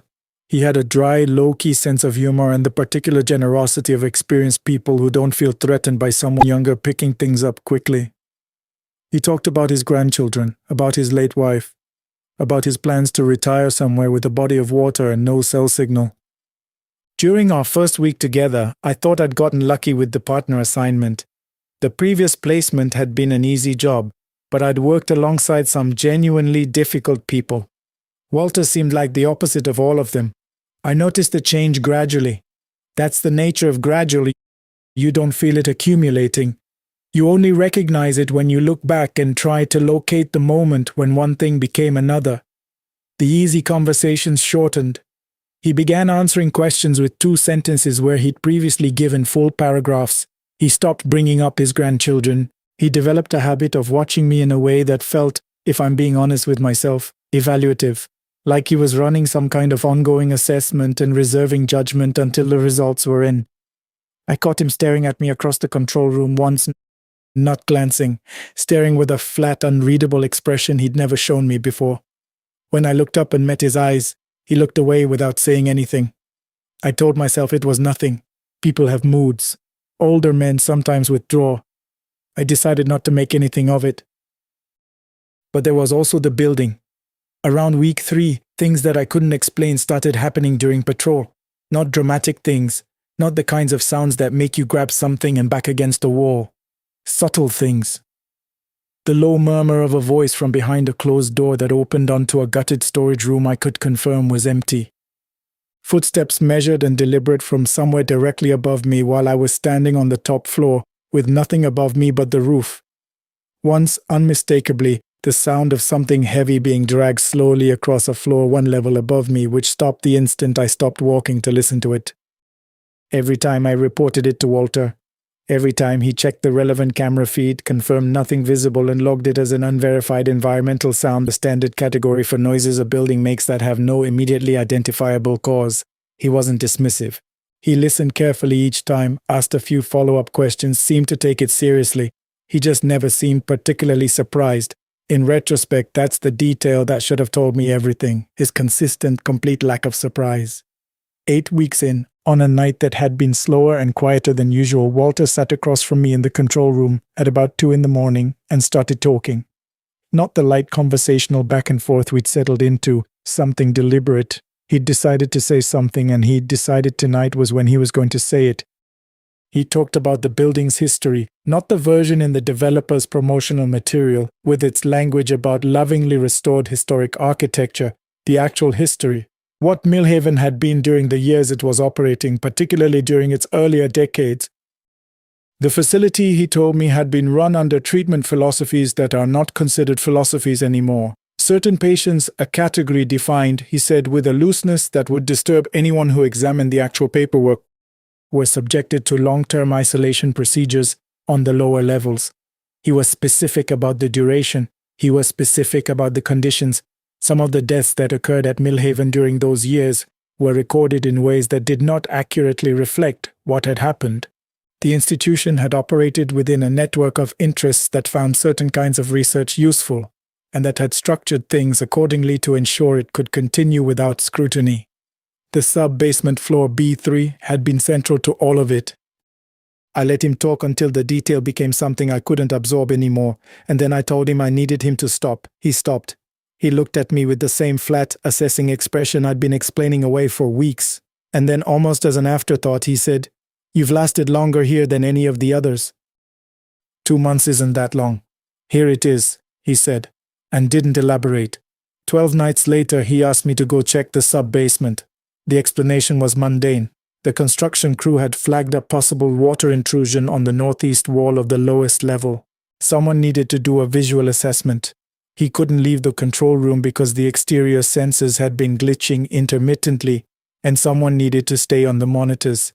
He handed me a flashlight. The electrical work on B3 wasn't finished, and described what to look for.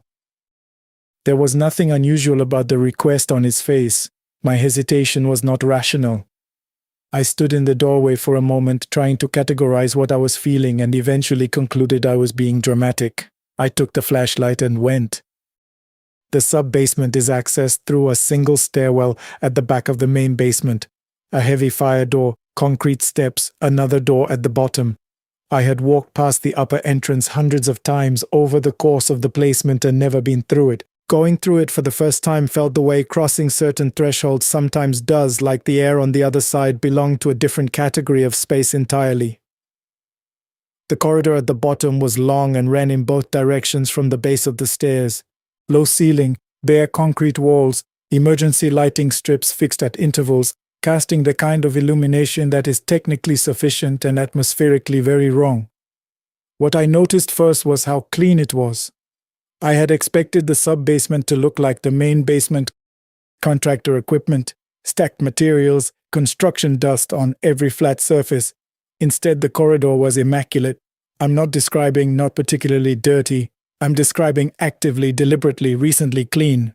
The kind of clean that requires maintenance. I found the northeast wall and examined it as instructed. No moisture, no water damage, no sign of anything that would have warranted the inspection in the first place. I was on my way back when the silence changed. That's the only description I have for it, and I understand how inadequate it is. The silence didn't end. Something underneath it became present in a way that it hadn't been seconds before. I stopped walking. I stood still in the middle of the corridor and said nothing and waited without knowing what I was waiting for. The voices started slowly, individual at first, a word, a fragment, sounds that overlapped until they became a texture rather than anything separable. Some of them were confused. Some sounded frightened in a way that had moved past ordinary fear into something on the other side of it. One of them was laughing. That was the one I could not stand, not a pleasant laugh. The laugh of something that finds your presence amusing for reasons that have nothing to do with anything good. And then the sound became directional. Something had separated from the general noise and was now specifically ahead of me. There was a room at the far end of the corridor I hadn't walked to. The door was not locked. It swung inward on hinges that had been oiled recently enough to make no sound at all. The room was empty, long and low-ceilinged, with metal brackets along the walls where equipment had once been fixed and later removed, clean like the corridor, maintained. In the far corner, the shadows shifted in a way that shadows do not shift. They gathered, they formed a shape. Then a figure, a man or something arranged in the approximate shape of a man standing perfectly still in the corner facing me, from maybe 15 feet away.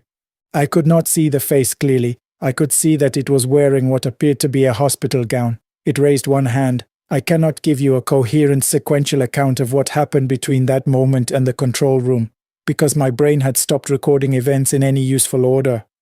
There were stairs, there was at least one door, there was a corridor I don't specifically remember crossing. And then I was in the control room and Walter was there, and the expression on his face when he turned around was the worst thing about the entire night because it was not surprised, not by a single detail. I talked. He waited until I finished. How quickly did they show themselves? He asked. I stared at him. How far into the room were you before something happened?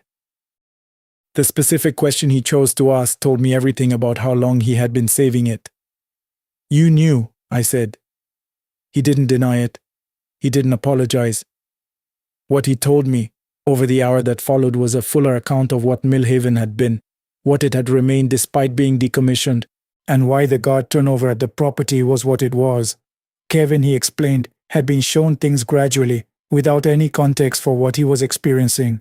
The accumulation had been too much, spread over too long, with no framework to hold it. The man before Kevin had left after 2 weeks and spent the following months describing a felt presence in his apartment at night that he couldn't account for. Walter had been at the property since before it closed. He told me this plainly. When I asked how many years that meant, he was quiet. Can I request a transfer? I asked. Can I leave?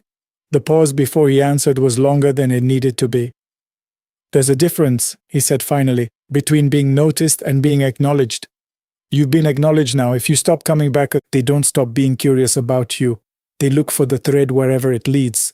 He said it without drama, the same practical neutrality you'd use to explain a contractual clause or a building regulation. This is the situation. These are the parameters. Here's what happens if you don't comply. He wasn't being cruel. In some ways that made it harder to argue with. I stayed. I'm still there. Some nights pass without incident. The cameras show nothing, the building stays quiet, and I manage to get through a shift without anything other than the ordinary discomfort of being alone in a large, unfinished structure at 3 a.m. I've learned not to take those nights as evidence of anything. They're not reassurance. They're intervals between other things. Walter still handles B3 himself, and I haven't asked him to explain why he can do what I apparently cannot, because I've concluded that the answer would require a conversation I'm not ready to have. There are things I've stopped asking.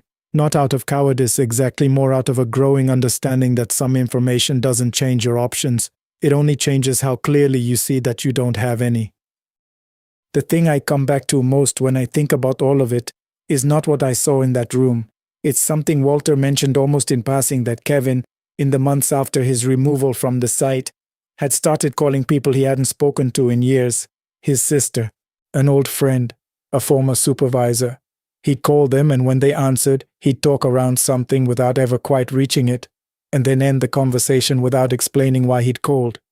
Not because he was being evasive, because whatever he'd experienced at Millhaven had left a shape in him that none of the available words were the right size for. I understand that now. I didn't when I first heard it. The documentary where I first found that phrase about buildings absorbing the people who pass through them, I looked it up recently, out of some need I couldn't quite name. The full quote is longer than I'd remembered. The narrator goes on to say, "And on occasion what a building has absorbed does not remain passive, it waits, and it learns to recognize the living when they come near." I thought that was beautiful language the first time I heard it. The kind of sentence that sounds profound without requiring anything from you. Something to think about for a day and then file away.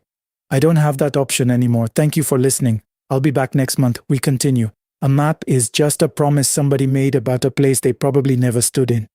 That's something an old hand told me my first week behind the wheel, and back then I thought it was the kind of thing men say to sound wiser than they are. I understand it now. Out here, the promise breaks more often than the asphalt does, and when it breaks at night in the fog with no one around for 40 miles, you start to learn which voices to trust and which ones to drive away from as fast as your engine will let you.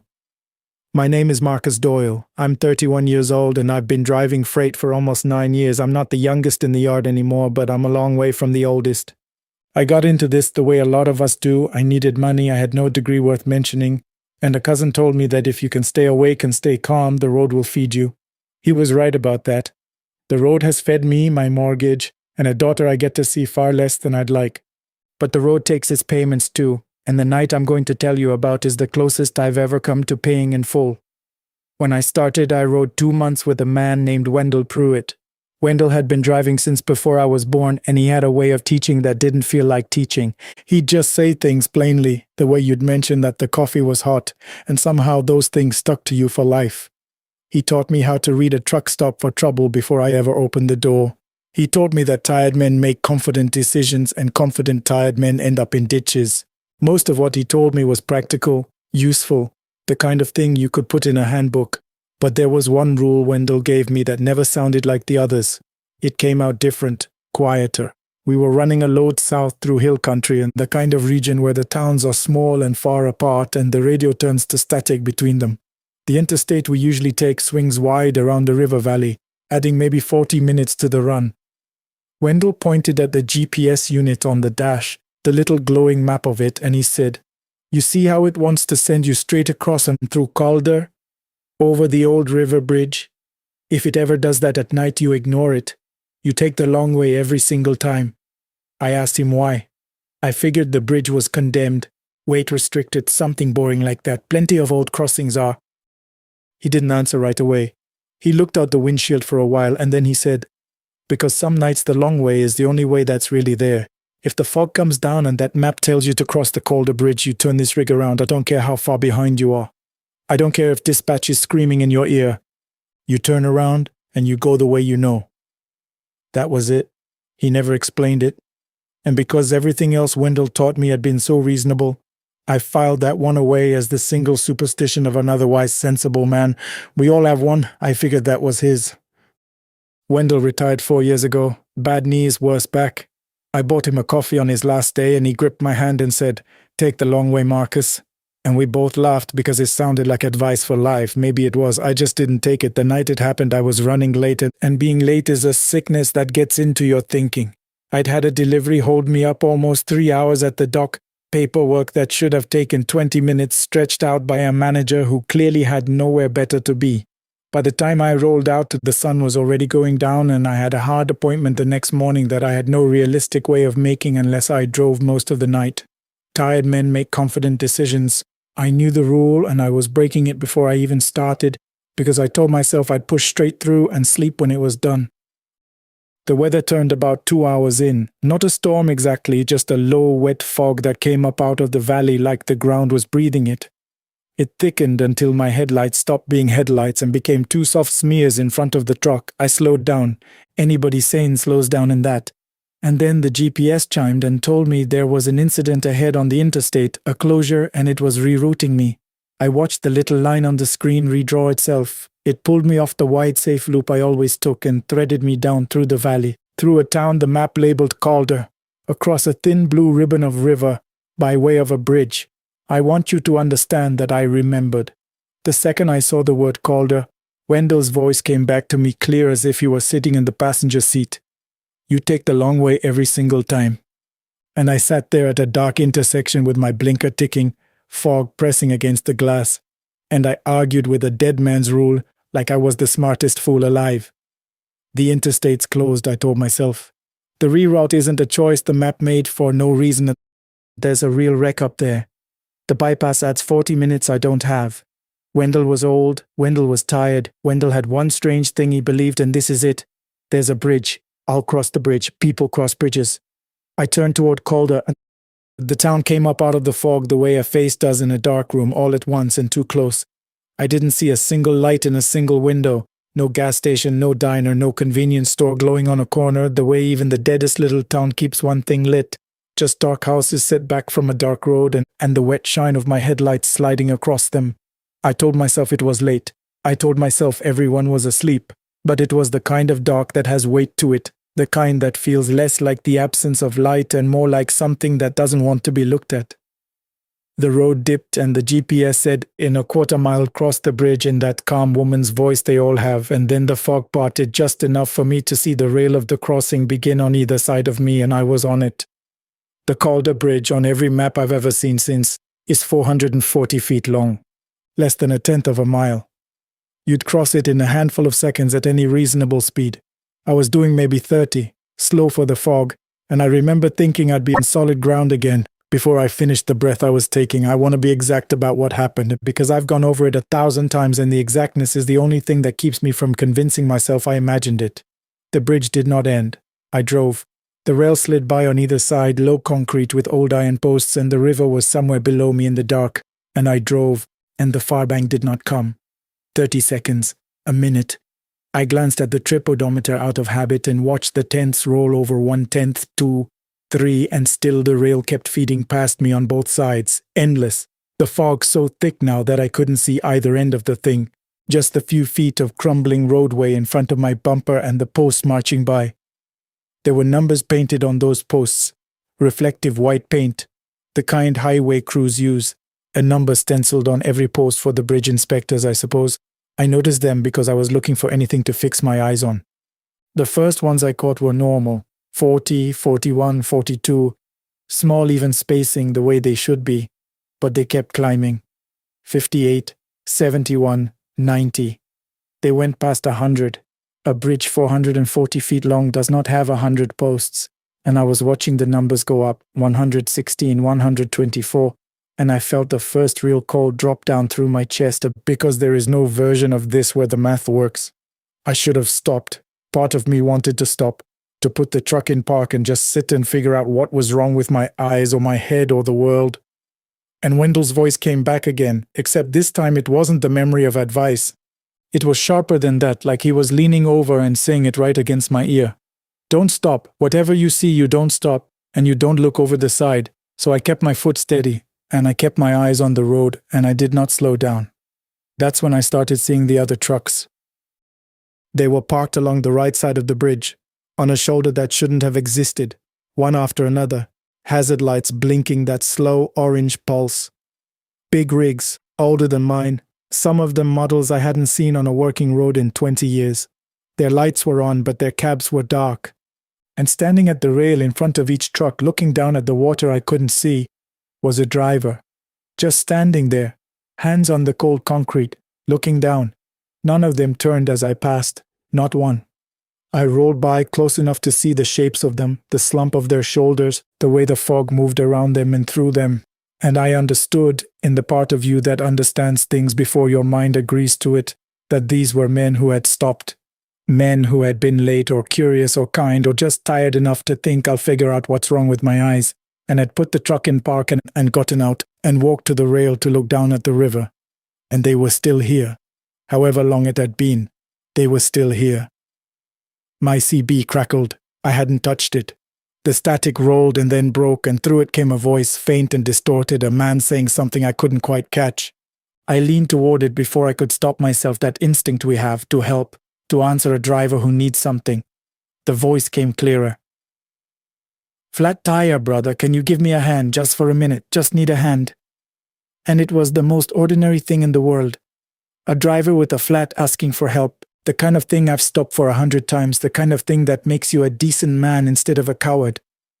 Up ahead, in my smeared headlights, a figure stepped out onto the road and raised an arm, waving me down, friendly, casual, a driver in trouble flagging another driver.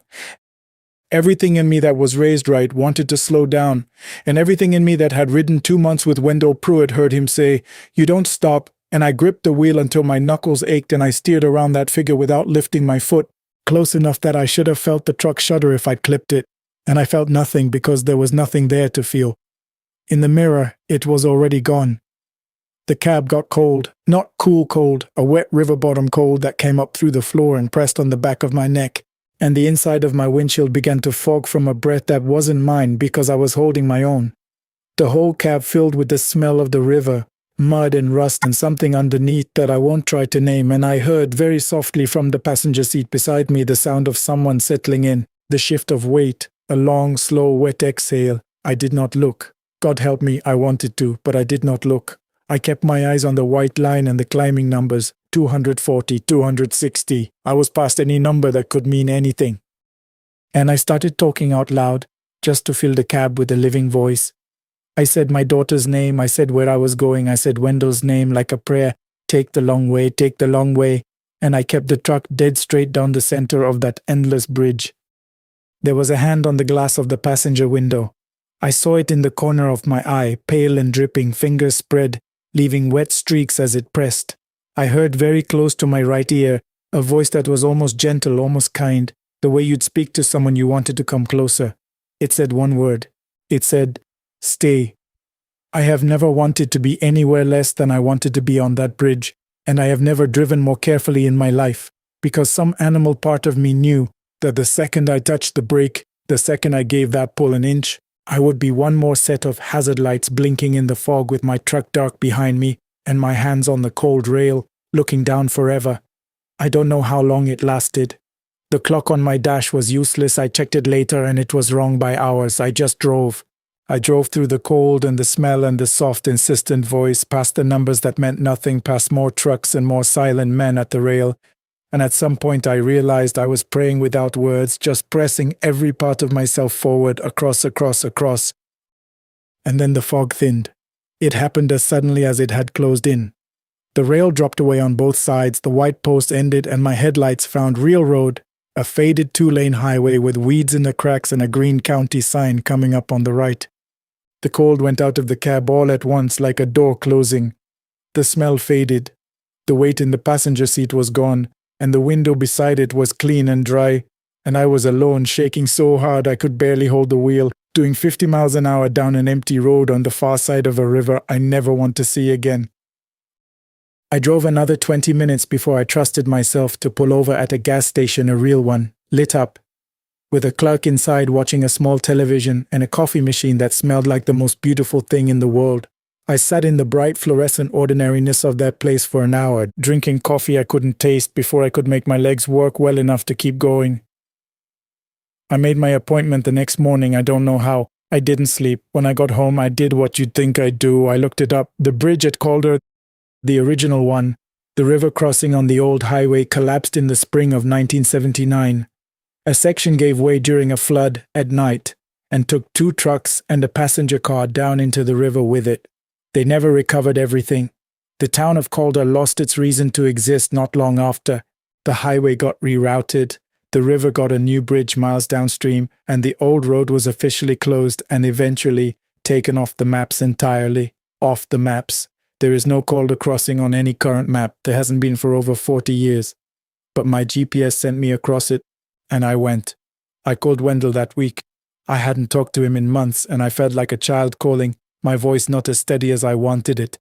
I told him what happened. I told him all of it, the numbers, The man at the rail, the hand on the glass, the voice. I waited for him to tell me I'd fallen asleep, that I'd dreamed it, that fog and exhaustion played tricks on tired men. He didn't say any of that. He was quiet for a long time on the line.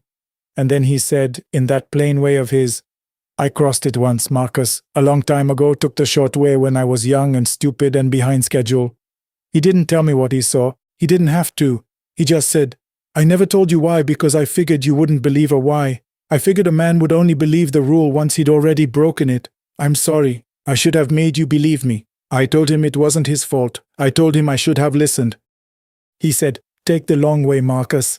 And this time neither of us laughed. I still drive that southern run. I take the bypass now. Every time, the wide, safe loop around the valley that adds 40 minutes I always have somehow because I make sure I have them. When the fog comes down in that low country and my GPS chimes and tells me there's a faster way, an incident ahead, a reroute through a town that isn't there anymore, I reach over and I turn the unit off and I drive the way I know in the dark by feel. I'm telling you this not to scare you, though I imagine it will. I'm telling you because somewhere out there is a driver who's running late and tired and confident the way tired men are. And one of these nights, a glowing little map is going to make a promise about a place nobody stood in for 40 years. And when it does, I want my voice to be one of the ones you remember. Not the soft one at the rail, not the friendly one waving you down. Mine, saying the only thing that ever mattered out there, turn around, take the long way, every single time. And the one thing I've never told Wendell. The thing I've never told anyone until right now, the morning after, when the sun came up and I finally walked around my truck in the daylight, there was a handprint on the inside of the passenger window. Pale, dripping, fingers spread. On the inside of the glass, I cleaned it off. It came back twice more before it stopped. And on the very worst nights when the fog is low and the road is long and I'm more tired than I should be, I'll be driving along just fine and I'll hear it soft, patient, close to my right ear. That single word, stay. I never do. We continue. I'm not entirely sure where this story begins. That might sound like a convenient thing to say at the opening of something like this, but it's the honest truth. What happened to me didn't start the October night I saw the pinwheel spinning on the shoulder of Route 9 in the middle of nowhere. It started 17 years before that, on a hot Tuesday in July, when my 7-year-old sister Clara walked through the gap in our backyard fence and into the tall grass beyond it and never came back the way she left. I was 14 at the time. We lived in a wooden house at the edge of a rural county in upstate New York, the kind of place where your nearest neighbor was a 20-minute drive away, where the nights were so dark you could see the full sweep of the Milky Way just by stepping onto the porch. Behind our property, past the fence my father had built but never quite finished, stretched a wide meadow, and past the meadow, a marsh, and past the marsh, a pine forest that went on for miles in every direction. It was beautiful country. It was also the kind of country where things could go wrong very fast and very quietly, with no one around to hear. Clara was small for her age, with dark curly hair and 2 front teeth she had only recently grown in. They were too big for her face, and they gave her the most wonderful gap-toothed smile you have ever seen. She had an obsession with pinwheels, those plastic windmill toys you see at gas stations and dollar stores. She had a whole collection of them lined up on her bedroom windowsill, every color imaginable. But her favorite was a yellow one she had found at the county fair this summer before she disappeared. She carried it everywhere. My mother used to complain about it because Clara would run through the house with it and the spinning sound would wake everyone from a nap. We used to tease her about it. It was the kind of thing a family teases a child about and then spends the rest of their lives wishing they had let be. That July afternoon, my mother was resting inside with the bedroom fan on, and I was sitting on the porch steps reading. My cousin Derek, he was 12, about a year younger than me, was in the backyard with Clara. Before I went inside for a glass of water, I told Derek to keep an eye on her. Those were the last words I said to either of them for a long time. About 40 minutes later, Derek appeared at the porch door. He wasn't running, he was walking slowly, the way people walk when they have witnessed something that their mind is still trying to reject. His face was a color I had no name for. "I can't find Clara," he said. "She was right next to me." And then she wasn't. We searched. My mother woke up and we called her name across the meadow until our voices gave out. My father drove in from town within the hour. Police arrived before dark. A search and rescue team came with dogs and flashlights and organized the adults into a grid, walking the meadow and the marsh in parallel lines, while someone stayed back with me and Derek. Clara was found 36 hours later. She was not found anywhere near our property. She was discovered 3 miles to the northeast inside the ruins of a collapsed barn on land that hadn't been farmed in decades. A volunteer searcher spotted something yellow through the broken slats of a fallen wall and pushed inside. Clara was curled in the far corner, already gone. The medical examiner's report said exposure and dehydration, which was technically possible, though I was 14 and even then I thought the math felt thin for a child missing only a day and a half in mild July weather. There were 2 things about how they found her that I have never been able to put away.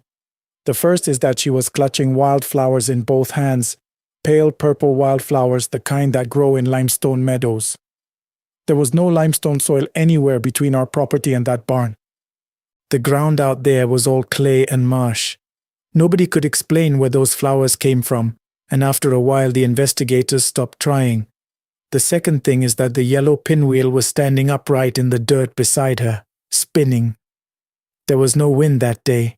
One of the first responders noted it in their report. I found the document years later in a box my mother kept in her closet.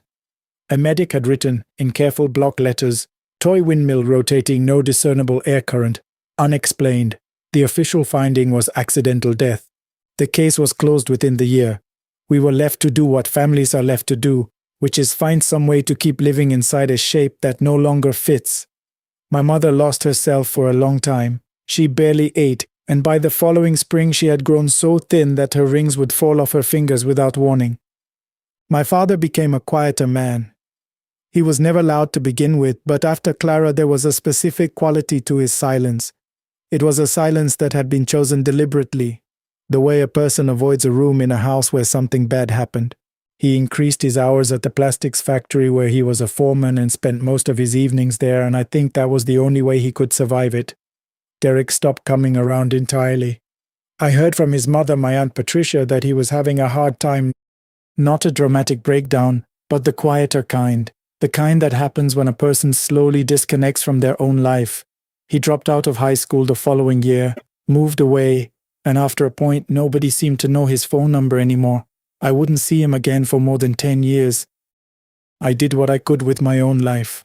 There are stretches of my adolescence I barely remember, which I think is something the mind does as a kindness when the weight becomes too much.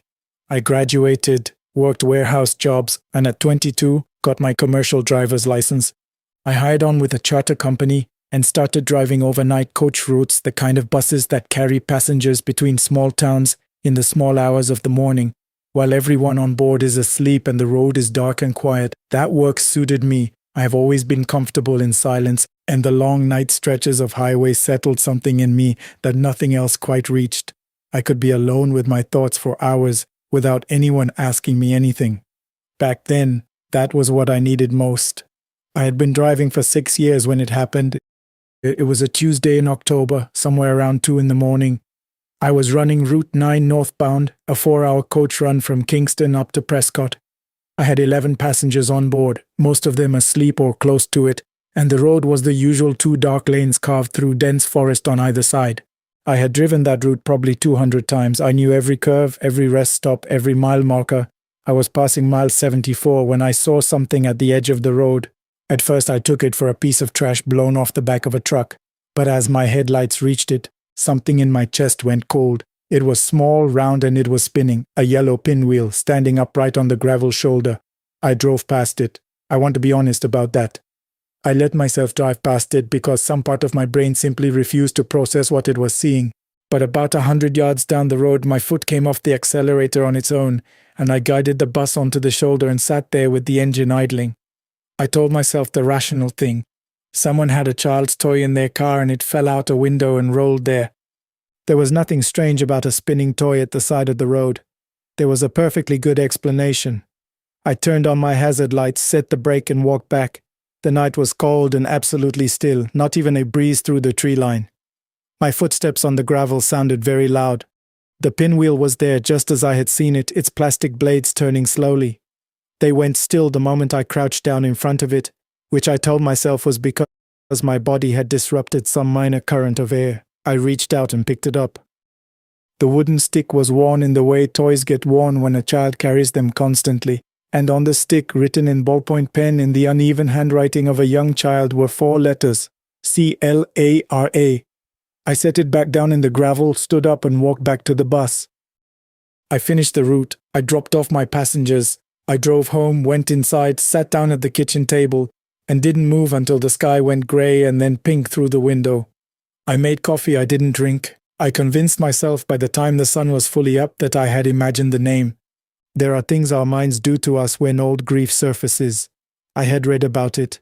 There was a name for it. Over the following weeks, I slept badly. I checked my mirrors more than I needed to on night drives. There were several times on dark rural stretches at the edge of rest stops, or once in a supermarket parking lot at midnight on my way home from a shift, when I saw something small and pale at the edge of my vision. Each time I turned and there was nothing there. About 6 weeks after the night on Route 9, I received a call from Aunt Patricia. Derek had died. He was found in his apartment 2 states away. The family was careful with how they phrased things, and I did not ask questions. His funeral was small. Standing at the graveside in the November cold, I thought about the last real conversation Derek and I had ever had, at a Christmas gathering a few years earlier. He had started to say something about that afternoon in the backyard. He had a couple of drinks in him, and he began very quietly, "There was something in the meadow with us before she disappeared."